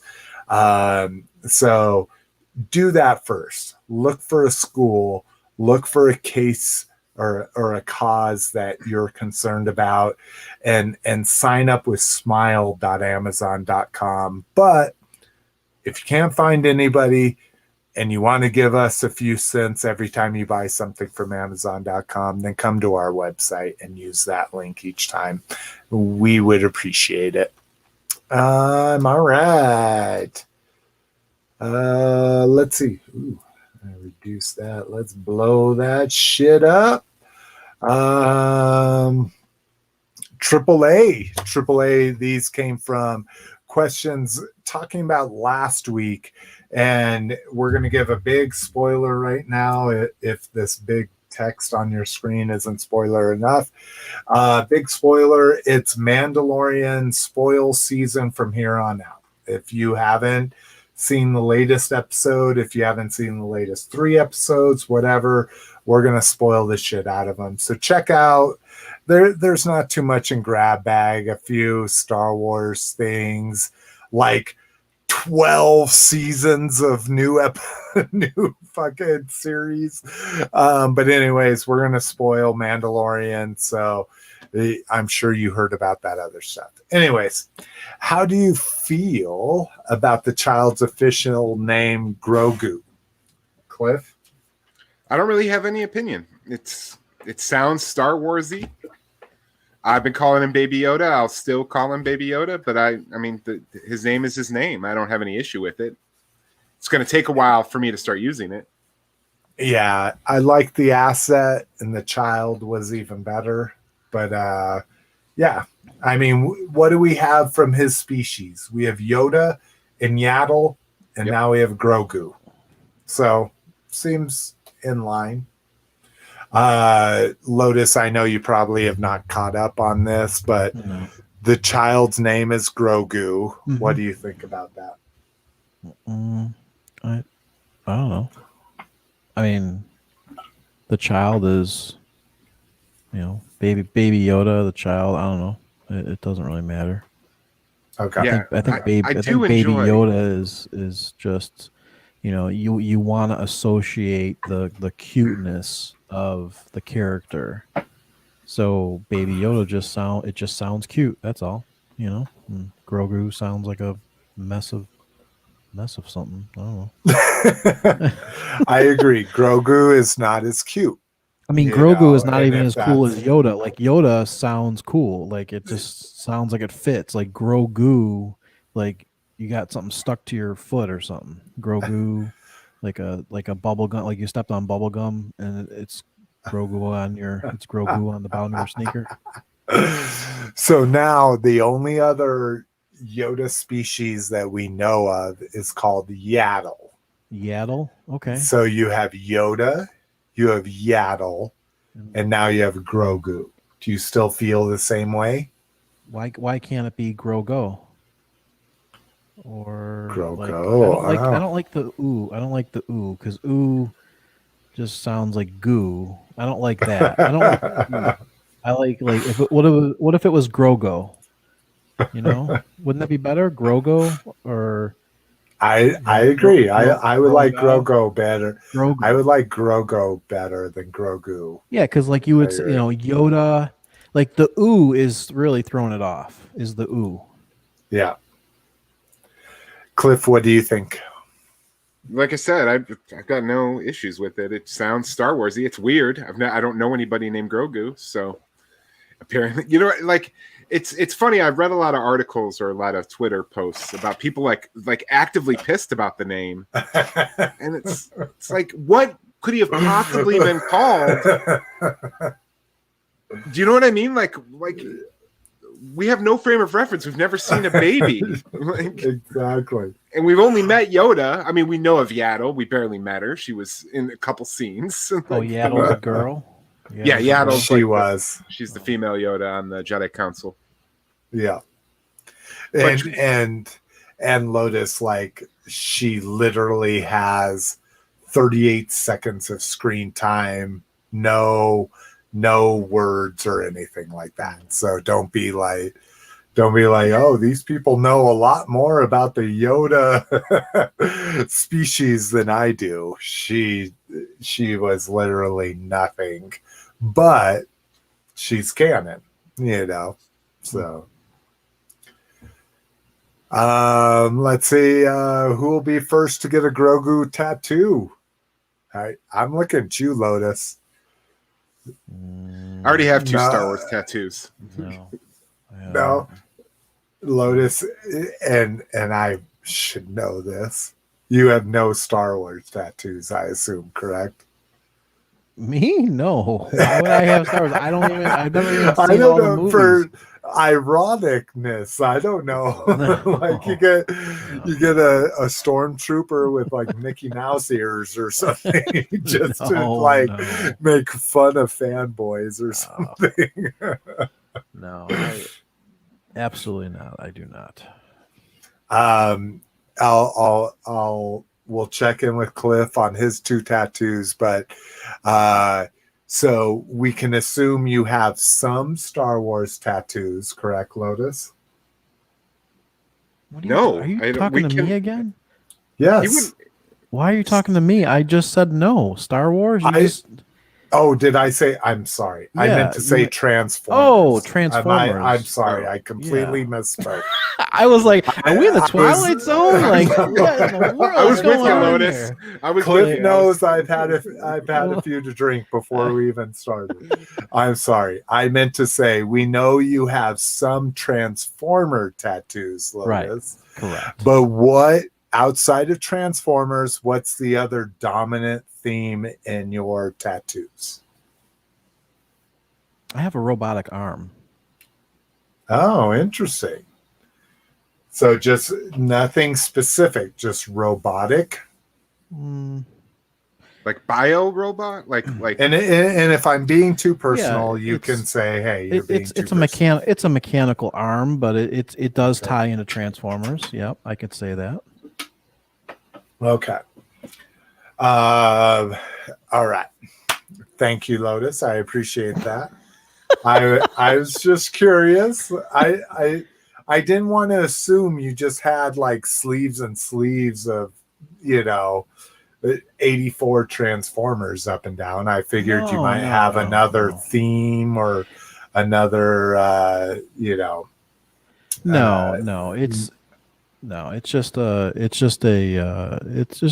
a mechanical,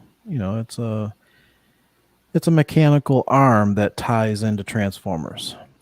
That's dope. Does it follow your human anatomy? Like, do you have a robot? Maybe I might be getting too personal, but a robot. What do you call this? Padella? No, that's in your leg, right? But if you get a sleeve, what happens is your actual anatomy starts like your cut lines and stuff, they start kind of blending all together.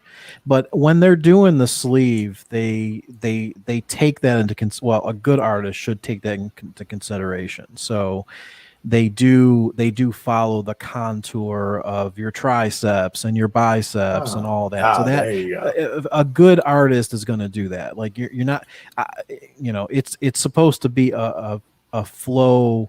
It's supposed to be I don't know how to explain it.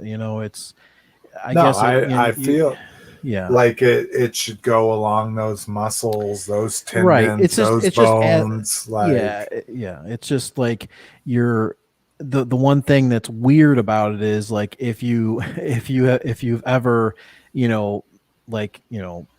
flexed your bicep, you start losing your actual real lines, like your body, like how if you just like if you flex your bicep and you see those lines. I'm just saying that though when you have a sleeve, you don't see that as much anymore. Yeah. It's just like it's just weird because the colors are just kind of covering it. But yeah, the tattoo artist, they do a good.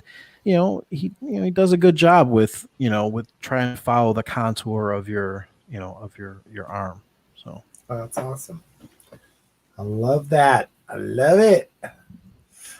Let's see. Got any good guesses as to who will play Grand Admiral Thrawn? No clue. Jason Isaacs. Who's here? Let's do this. Who's Jason Isaacs? He's the med tech in Event Horizon. He's the villain in The Patriot. This isn't helping me. There you go. Oh, he would be a pretty good fucking Thrawn. I could feel him. And he's is that the main Slytherin dude from Harry Potter? I have no idea. Or do you not even that? What? I've had I think that's is. yeah. I think that's the Slytherin dad. Yeah. Yep. Yeah, he's Slytherin for sure. Yeah, he's definitely one of the Slytherin guys. Oh, you should watch Harry Potter. Yeah, Harry Potter is freaking awesome. I mean, I'm not saying it's freaking awesome. I'm saying it's awesome. I think that whole series. I think you can put a Harry Potter movie in and just let it play, and it's good background. It's it's really good everything.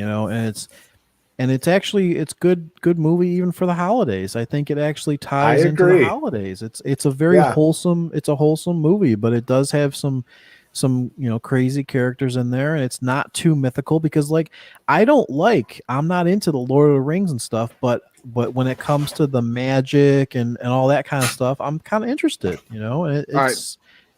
I don't know. Well, there's a reason I've never seen them, and I'll tell you guys why. Not to bring this podcast to a screeching halt. I lived with a guy for a long time named Joe Sell. Very good friend of mine. He was the member of the band. I posted a few pictures on my Facebook recently because he passed away in 2012.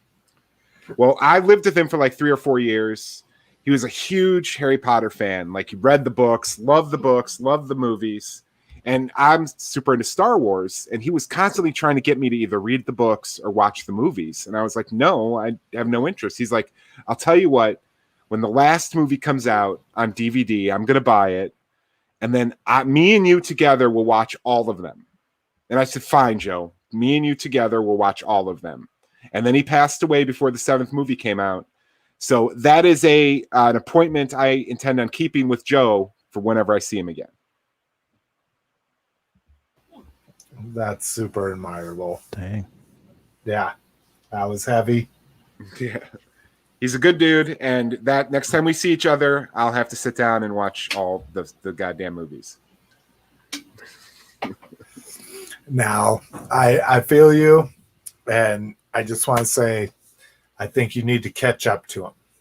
I think you need to. I think you need to wait. You need to watch all of them except for that last movie, right? You need to be where he's at. But I feel I see what you're that saying. is- Okay. Yeah. But so I feel you on that. Great choice on Admiral Thrawn. Again, I've known Admiral Thrawn since before there was an EU and all that kind of stuff. And yeah, what, 95? Yeah. I mean, I had the book on cassette from Big Lots, a book on cassette of the Thrawn trilogy back in like 97 or something like that. It was ridiculous. Again, not that that's early. You know, people have been reading Thrawn trilogy since 85 or something like that. No, dude, that didn't come out until like 93. Oh, really? Oh, yeah, okay. Me and my dad bought the it first was book like at Kmart. Oh, really? Okay. I thought that was like right after the original trilogy, but I was just getting the book on cassette at that time. So yeah, I am the worst person ever about who would you cast as this and blah, blah, blah. So I'm not even going to take a guess. Do you like Rosario Dawson as Ahsoka Tano? Yeah, I dug her. She was great. I had just watched Friendsgiving, which is a direct-to-DVD Thanksgiving movie that had Aisha Tyler on it. And I was on the fence the entire episode. I was like, is that fucking Rosario? Or is that Aisha Tyler?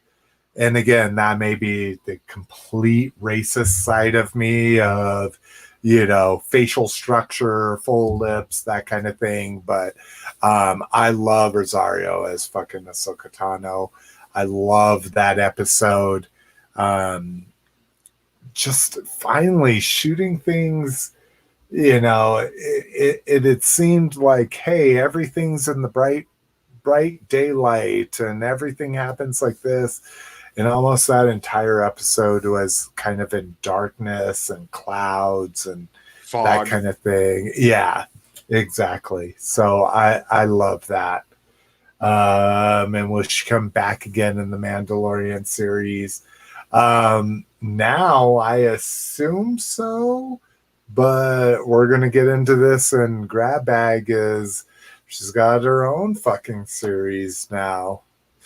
And then last was were anybody shocked to see the Mando Beskar armor cannot be cut by a lightsaber? No. Yeah, I think you're fully alone. expected it. Yeah, I think you're alone in that, Peter. That I think everybody kind of understood the Beskar armor was lightsaber impervious. That's the whole reason to have it. But and then to add to this discussion, anybody surprised that they blew up the Razor Crest? Super surprised. I would say yes, because there was still 4 days to cancel your pre-order. That was and I haven't looked at it. I didn't cancel my pre-order. I think Brian Brink was tracking it, and I think was he? Okay. I think it was I think there was. He said there was like only like 500 difference or something like that cancellations. Okay. So if it was like 32,000 to begin with, so we're talking about sub 5% cancellation, but I'll tell you what, I didn't cancel mine, but I don't think I want to keep mine. I think I'll pull the Jawa exclusive figure from it, and then maybe sell it to cost for somebody else. Like, hey, my time is worth this Jawa gross egg figure, you know. But the rest of the ship, I thought it would be a Millennium Falcon. I thought it would survive through generations, and it's not. And Cliff pointed out, you know, so was the katana, You know, the fucking sail barge that was blown up in 15 minutes, you know? So I don't know. That's my thing. It's like, it's a cool ship. It's gone. I'm more upset that it's gone that I don't get to see it anymore. But it didn't affect I didn't even think about canceling the pre-order. I think the ship's cool. I considered it, and like I say, the big thing was even if I sold it for cost minus the one Jawa figure, someone would be fucking, and not that this is why I do things, but somebody would be kissing my ass being like, yeah, thank you, you know, kind of thing. So the last thing I wanted to do is fucking put that back into some pool, which who knows what fucking Hasbro Pulse is going to do with that. So, yeah. All right.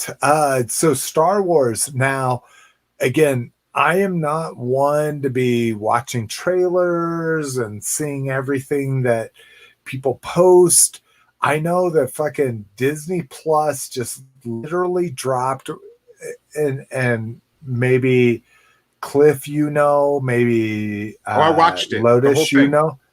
So what they dropped 23 new shows or something between Marvel and Star Wars, and like what's going on here? So it was Disney's investor meeting that they broadcast live on YouTube, and I watched the whole thing from start to finish with this guy John Campea. He ran commentary.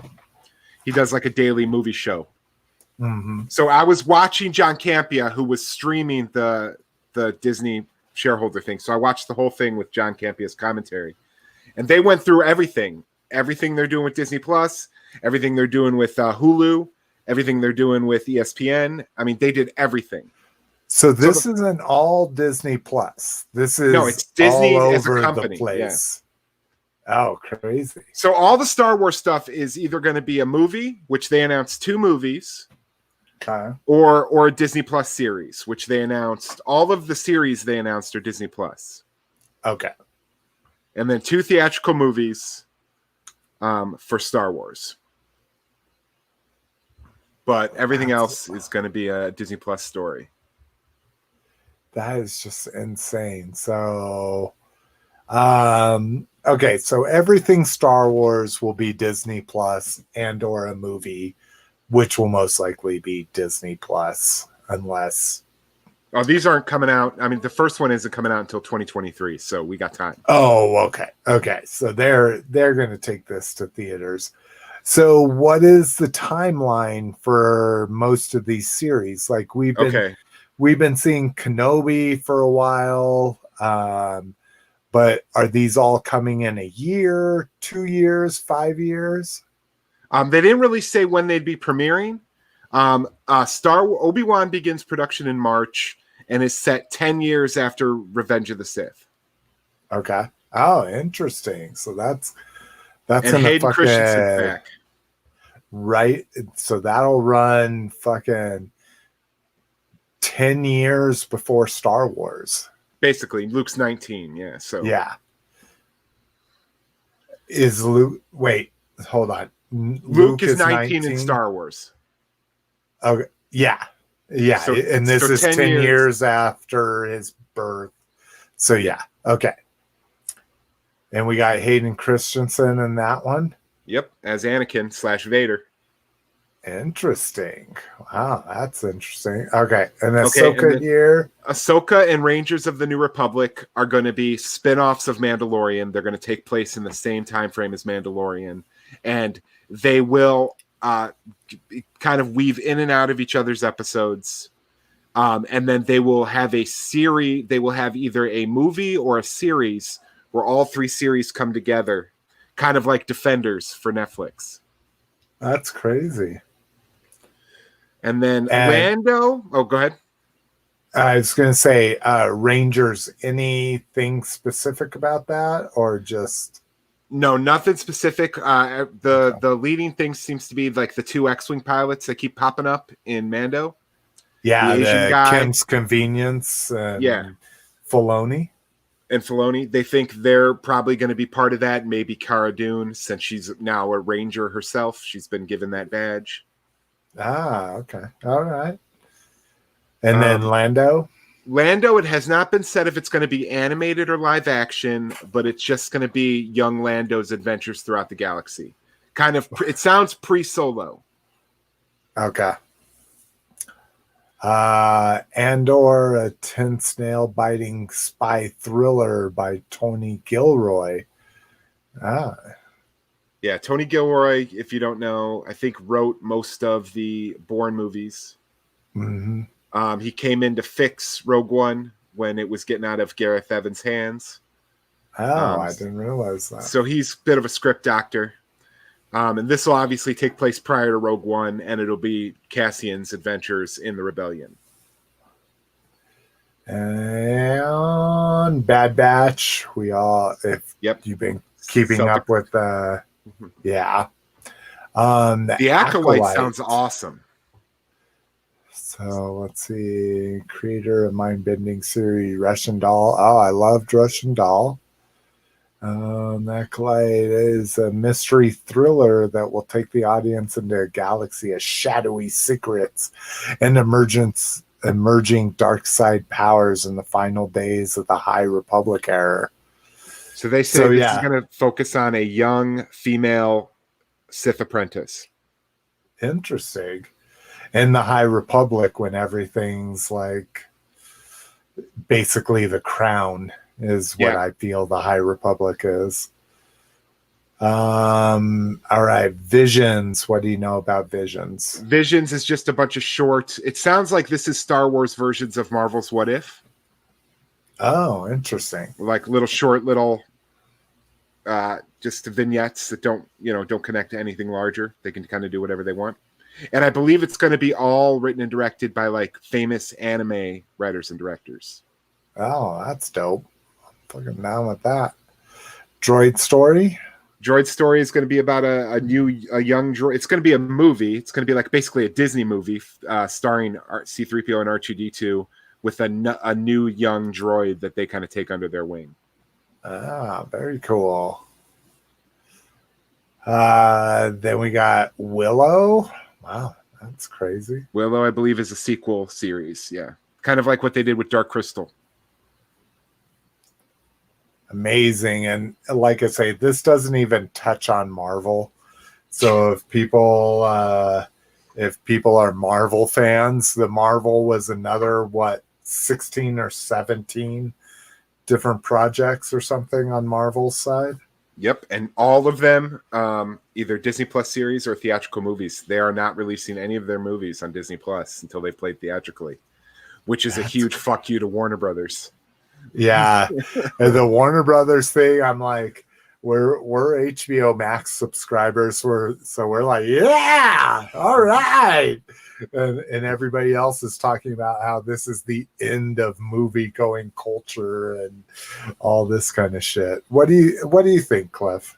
I think it's possible, dude. I think over the course of the past 4 or 5 years, with the proliferation of streaming, I think I'm using that word correctly, but with the rise of streaming, I think the theatrical experience is becoming slowly it's not a regular thing like it used to be. Kind of like how, Jason, I'm sure that when you were a teenager, just as I was, Friday night meant going to Blockbuster, going to Hollywood, hanging out, looking at video, looking at covers, and trying to decide if the cover was good enough to rent. Like, exactly. That's gone. And it sounds like, and then I think this pandemic, having to shut theaters down, is only accelerating something that was going to be slowly happening anyway. Mm-hmm. I think the multiplex itself might not survive the pandemic. I think movie theaters will. I think it'll be more like a situation like, going to a Broadway show or like a play. Like maybe you do it once or twice a year, maybe, but it's not something you do every weekend. And I'm afraid that's what's going to happen to theatrical movies. I really miss going to the theater. I'm a huge, I look at the times. I just go alone. I don't make plans with anybody. I just go in. I just sit down. I watch my movie and I leave. Like I love doing that, and I miss it. I agree. I also love getting movies streamed directly to my TV. So like, Ever since I've been unemployed, there's been a few times in my life that I've gone and seen movies by myself, and they've been mind-blowing. I went and saw Higher Learning in college, fucking high on a fucking quarter of mushrooms, and just was like, whoa, mind blown. Like, women need to be respect, like, I went to, oh my God, what is that zombie movie that was a love story way back before zombies got popular? It was either My Boyfriend's Back or Warm Bodies. Warm Bodies. Warm Bodies was a good movie. Dude. Which one? I liked Warm Bodies. Yeah. Yes, it was Warm Bodies. It was this one. Yeah. I went and saw that by myself. Mrs. McFavor and I were in a fight, and I went and saw that by myself. So those were two of maybe 5 movies I'd ever seen by myself. And then the pandemic, or not the pandemic, then my unemployment hit a few years ago. And this is when MoviePass was around, and then AMC started their AMC stubs. And so I started taking advantage of those and started seeing movies a lot by myself. And I'm with you, Cliff. Like, I have a family, I have friends and all that kind of stuff, but I fucking want to see a movie all by myself with my fucking snacks and everything packed up. And I don't think I'm ever going to let that go. Like, I can't do it right now, but I think for the rest of my life, I'll want to go see movies by myself, whether I have people that want to go with me or not, kind of thing. So I am hoping to God this doesn't kill theaters. It may kill that Friday, Saturday.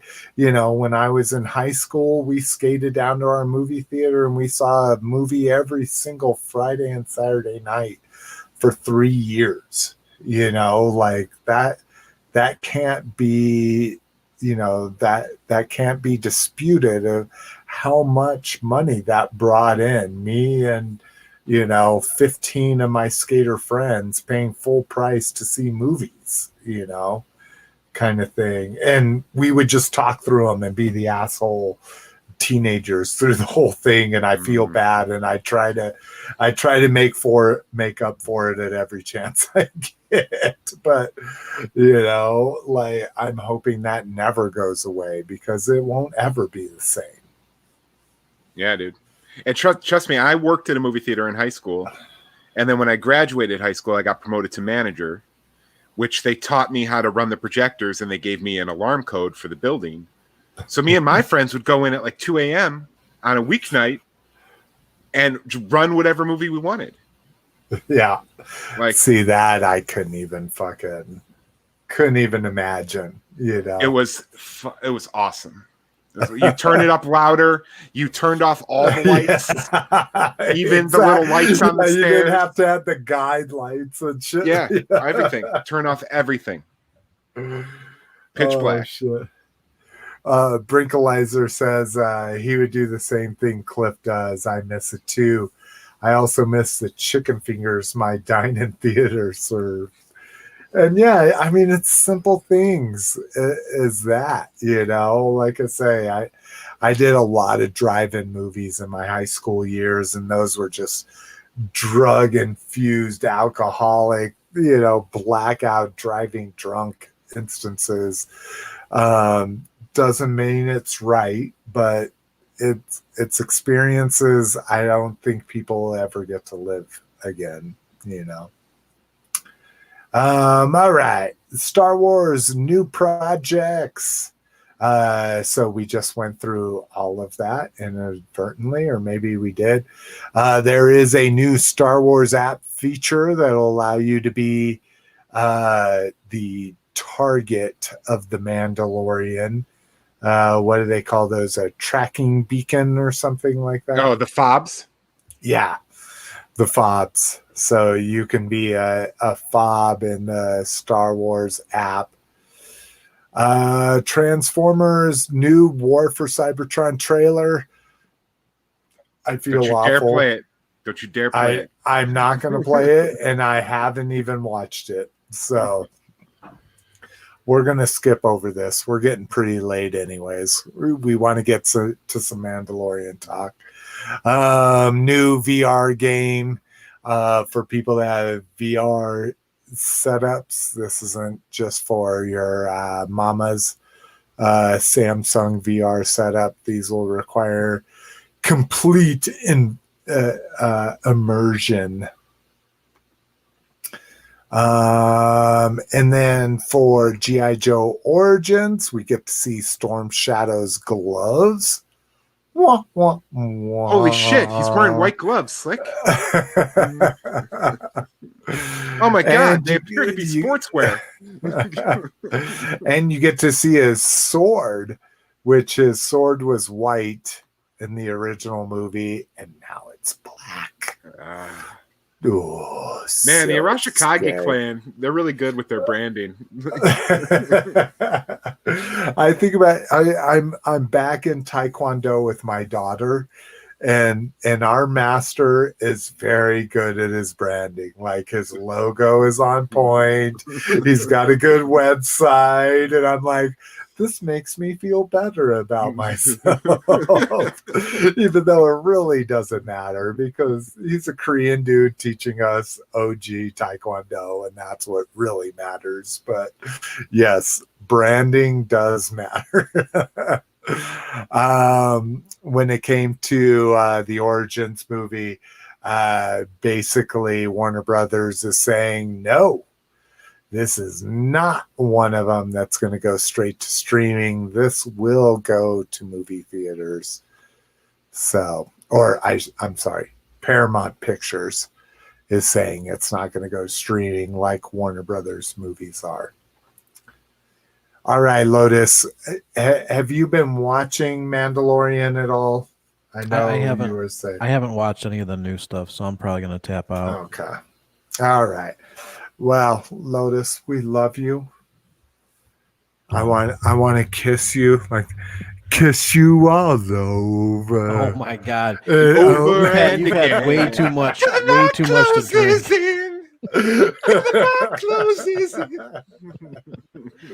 All right, guys. Yeah, have fun. I'm gonna tap out. I don't know if I'll watch it eventually, but yeah, I'm not gonna listen to this.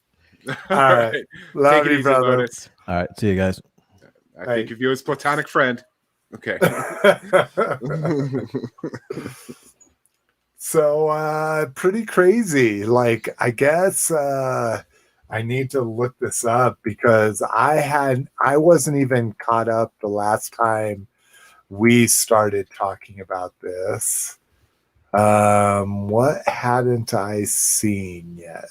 What was the one before Ahsoka? The one before Ahsoka was the one where he met Bo-Katan, Starbuck. Yeah, that was it.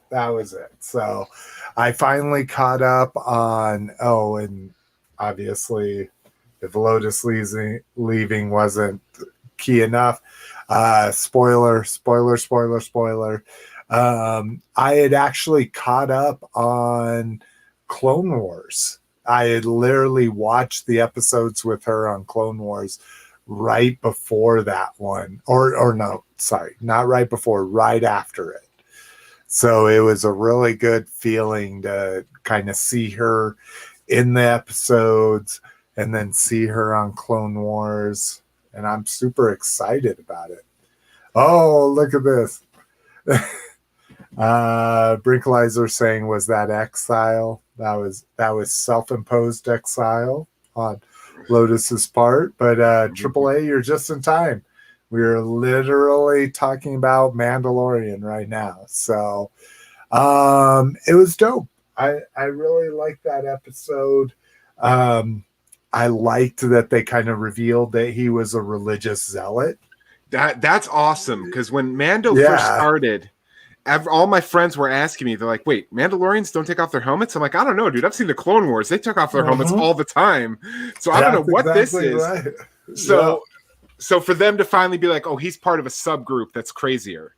Like, I'm like, oh, that explains it. Okay, cool. Yeah. I did like that a lot.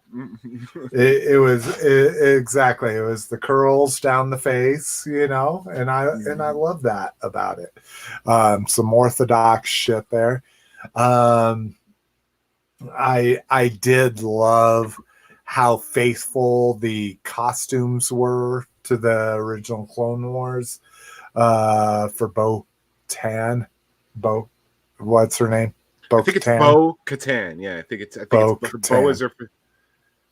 I think her first name's Bo, and then Katan. I don't know though. That's just I just hear it as one word, so it's Bo-Katan. Exactly, and she rocks. I'm a big battleship galactic. See, I think you mean Battlestar Galactica. Star Galactica, yes. Not Battleship, but Battlestar. Captain Adama. I'm sorry, Admiral Adama would not have it. I appreciate you holding me up outside the bar. Like, he really does know what he's talking about. Trust this guy. He's my best friend, man. Yes, I do love her as part of this. I love that she had a live action role when she had a voice role on the Clone Wars. It was just absolutely amazing. Let's see. Brian Brinkleiser, wow, reviewing third episode. That takes me back. Yes, I realize I'm old school. He says you sank my Battlestar. Let's see. What else did we have here since that episode? After that, it was I think it was Ahsoka. Yeah, it was the Jedi. Yeah. So directed by Dave Filoni himself. Ahsoka was amazing. Like I say, I had just seen Friendsgiving, so I was like, that looks really like Aisha Tyler, very reserved and pulled back. But the Rosario Dawson is absolutely amazing in that. Oh, she was great. And then Michael Biehn was great as like the mercenary.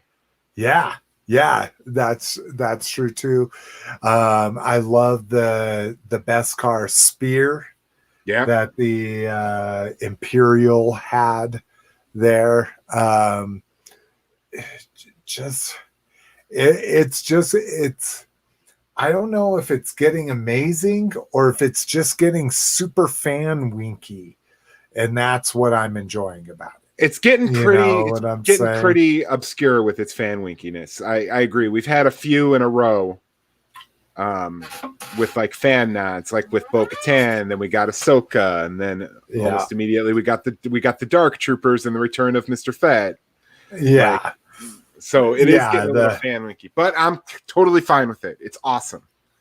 As Mrs. McFavor put it, the Boba Bod was all about it. I missed that in my first viewing.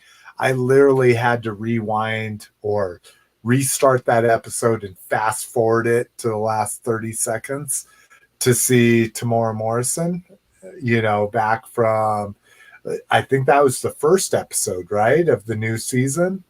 Yeah, he was the at the end of the first episode. Yeah. Yep. Yeah, so I had to fast forward that one to even see him. And then when he shows up here, it's just like, mwah. Yeah. I fucking love it. Fucking shattering Stormtrooper's armor. Shattering. Oh, dude. Yeah. That's what you always expected, right? Like if anything hit that plastic ass shit, it would blow up like that, So I agree. That was dope. I love that he took on the whole sand people vibe, to survive for and I don't even know, do you know what the time?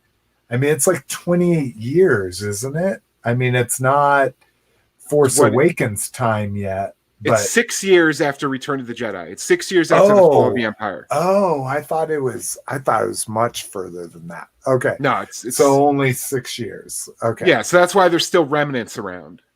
Oh, because okay. it's relatively soon. Okay. I thought it was like 20 to 30 years somewhere. in No, there. no. Okay. Yeah, so we're still right at the tail end of Jedi.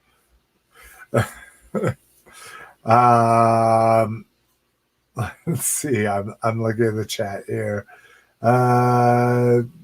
Making great customs of her already. That must be Bo-Katan. I finally got removed from your exclusive club. I knew it would happen one day. Not sure what you mean by that, AAA. Yeah. Took you guys long enough. Affiliate links are a no-no in the group. Did he get removed from the chat? Oh, I think he's talking about Brinkalizers, the realm of collectors. So realm of collectors has their own. They have a group like ours, Okay. and then they have a trading group, which you have to be a part of the regular realm of collectors group. That is all just chat related, like have fun kind of group. Then if you want to be in their BTS group, you have to be part of that group and get approved for that. I think AAA has been posting his Amazon links in there. No shame, AAA, but whenever he posts Amazon links, it's his own affiliate link. So he's taking a few, which I'm all about supporting, man. If there's somebody going to bring my attention to a pre-order, they deserve 1% of my purchase, 2% of my purchase, But I think AAA had been doing that in realm of collectors, and they were finally like, no, this is BTS kind of stuff. So, or BST, I shouldn't say BTS. That sounds weird. A band, isn't it? Some kind of band. Yeah. So we get here's the big spoiler. I had to post this in the group. We had a little spoiler chat. The fucking Razor Crest getting blown up. Sad. It was sad. I liked that ship a lot. But I mean, he's in the Slave One now, so that's kind of cool. And I know. We actually got to see what it's like inside the Slave One when it goes from lifting off to flying. Did you see that in the latest episode? Like the whole thing turns like a. Oh, I loved it. I was like, yes, of course. They would remain stable, but the ship would turn around them. That's my favorite part of the whole episode. I was like, look at it. I like that. I like that Boba repainted himself. I think I would have. I think I would have rathered a weathered Boba with a black sand person, wardrobe kind of thing. But we'll have to see what toy we get from that. Yeah, I was actually anticipating something on Mando Monday last week, but it just went with the rifle. Because they got Boba Fett heads and chests. All they need to do is paint the undersuit black. Yeah, put a little scarf around his neck. That's exactly right. AAA, it's okay sometimes without a job for 10 months. A man's got to do what a man's got to do. I feel you, AAA. anyway, you can get that, buddy. Let's see. He says the vintage collection, and I keep forgetting to show these things. We can show them on our shit. Brinkalizer says 556 Razor Crest supporters backed out after the episode. The ability to cancel your HasLab order expired on the 10th. So yeah. I realized I missed my chance a few days ago, but I decided I'd rather help somebody else out, even if I don't decide to keep it. But that's nothing. 556 out of I think it was 32,000 or that's something like 164th that. About 164. Yeah, something ridiculously minor. And AAA saying 556 is a low number. We got a Brinkalizer. Brink saying 28,000 original subscribers. So here, I know how to figure out this.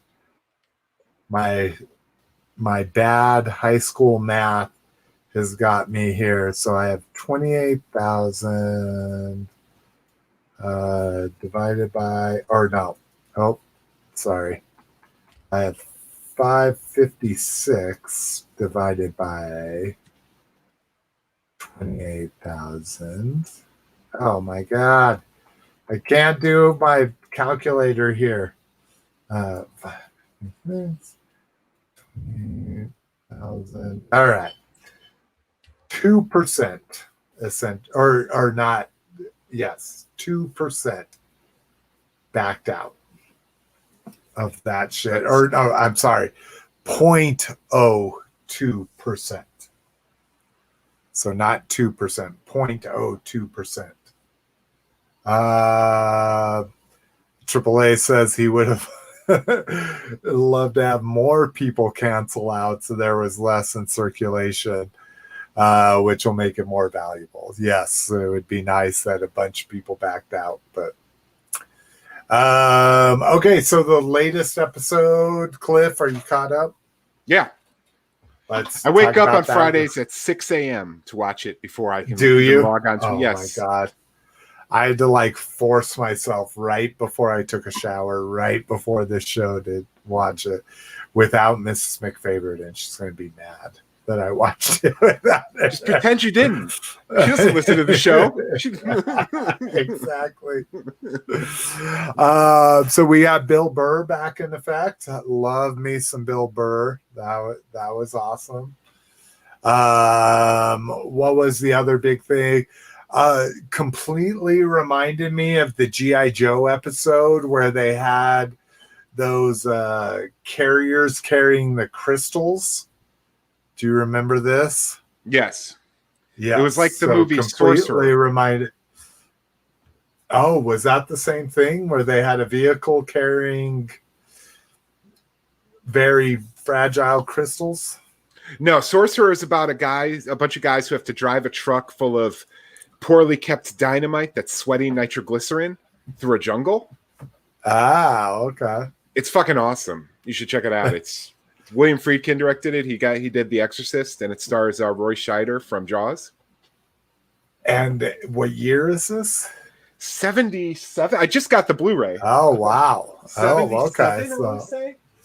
I keep talking, but yeah, it's just so it was very much like the movie Sorcerer. So I love that part of it. And then I guess the big thing is we get to see Din Djarin, right? Yeah. Like get to see him for minutes upon minutes upon minutes of his non-acting face. And looking very uncomfortable. Yeah, exactly. I can't even fucking fathom what's happening. Oh my God. So yeah.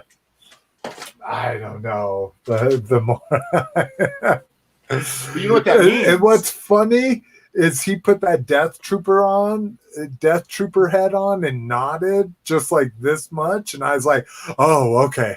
That's more like it, you know. Yeah.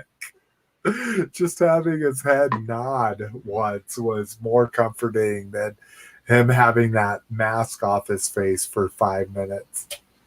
But you know what that means? It means that getting Baby Yoda or getting Grogu back now is the most important thing over his creed. He's like, fuck it, I'll take off my man. Like, that's a huge deal, I think. Yeah, I agree. Like, he literally said it's the most important thing in the universe or something like that, like at the end of it. He's like, you have no idea how much that child means to me, Moff Gideon. And I'm coming. Yeah. Yeah. Yeah. Oh, yeah. The fucking hollow fucking thing. So, whew. Yeah. And I thought Bill Burr was really good. We talked about it before we went live, but that scene at the table in the mess hall, with like Bill Burr having to relive that thing that's been so traumatizing to him, and then just shooting the guy. Like, that was some of the best stuff I've ever seen Bill Burr do, and I love Bill Burr. Like, you know what I mean? Me too. Fucking F is for family. Oh, that's if hilarious. People are Netflix subscribers and you're later in your time, like I'm born 75. Cliff, when were you born? 80. Even 80, you can appreciate F is for family, right? Like, oh, that dude is hysterical. I saw the entire first season. I haven't watched any of the subsequent seasons. I'll get there eventually. Oh my God, it's amazing. It's amazing. But F is for family is great. But yeah. So, all right. Well, we've been fucking going for almost fucking 3 hours here. Which is why I eat dinner before we start. Yeah, boy. Yeah, it's like midnight where you're from, right? No, it's 7:53. No, but after 8 o'clock, I can't eat. So. All right, AAA. Thanks for fucking making in here at the end. Brinkalizer, thank you for your statistics. He says 0.02% is still almost $200,000 that got removed from the HasLab. Not that they're gonna fucking miss it at that $1 million price point, but plus all of our millions are earning them interest anyways, so they'll make it back with the dividends. Exactly. But all right, Vatos. Well, we will see you sooner rather than later, or later rather than sooner. Peace. Bye. Pisake Smith, Joe Bagana, Fondling for the end broadcast.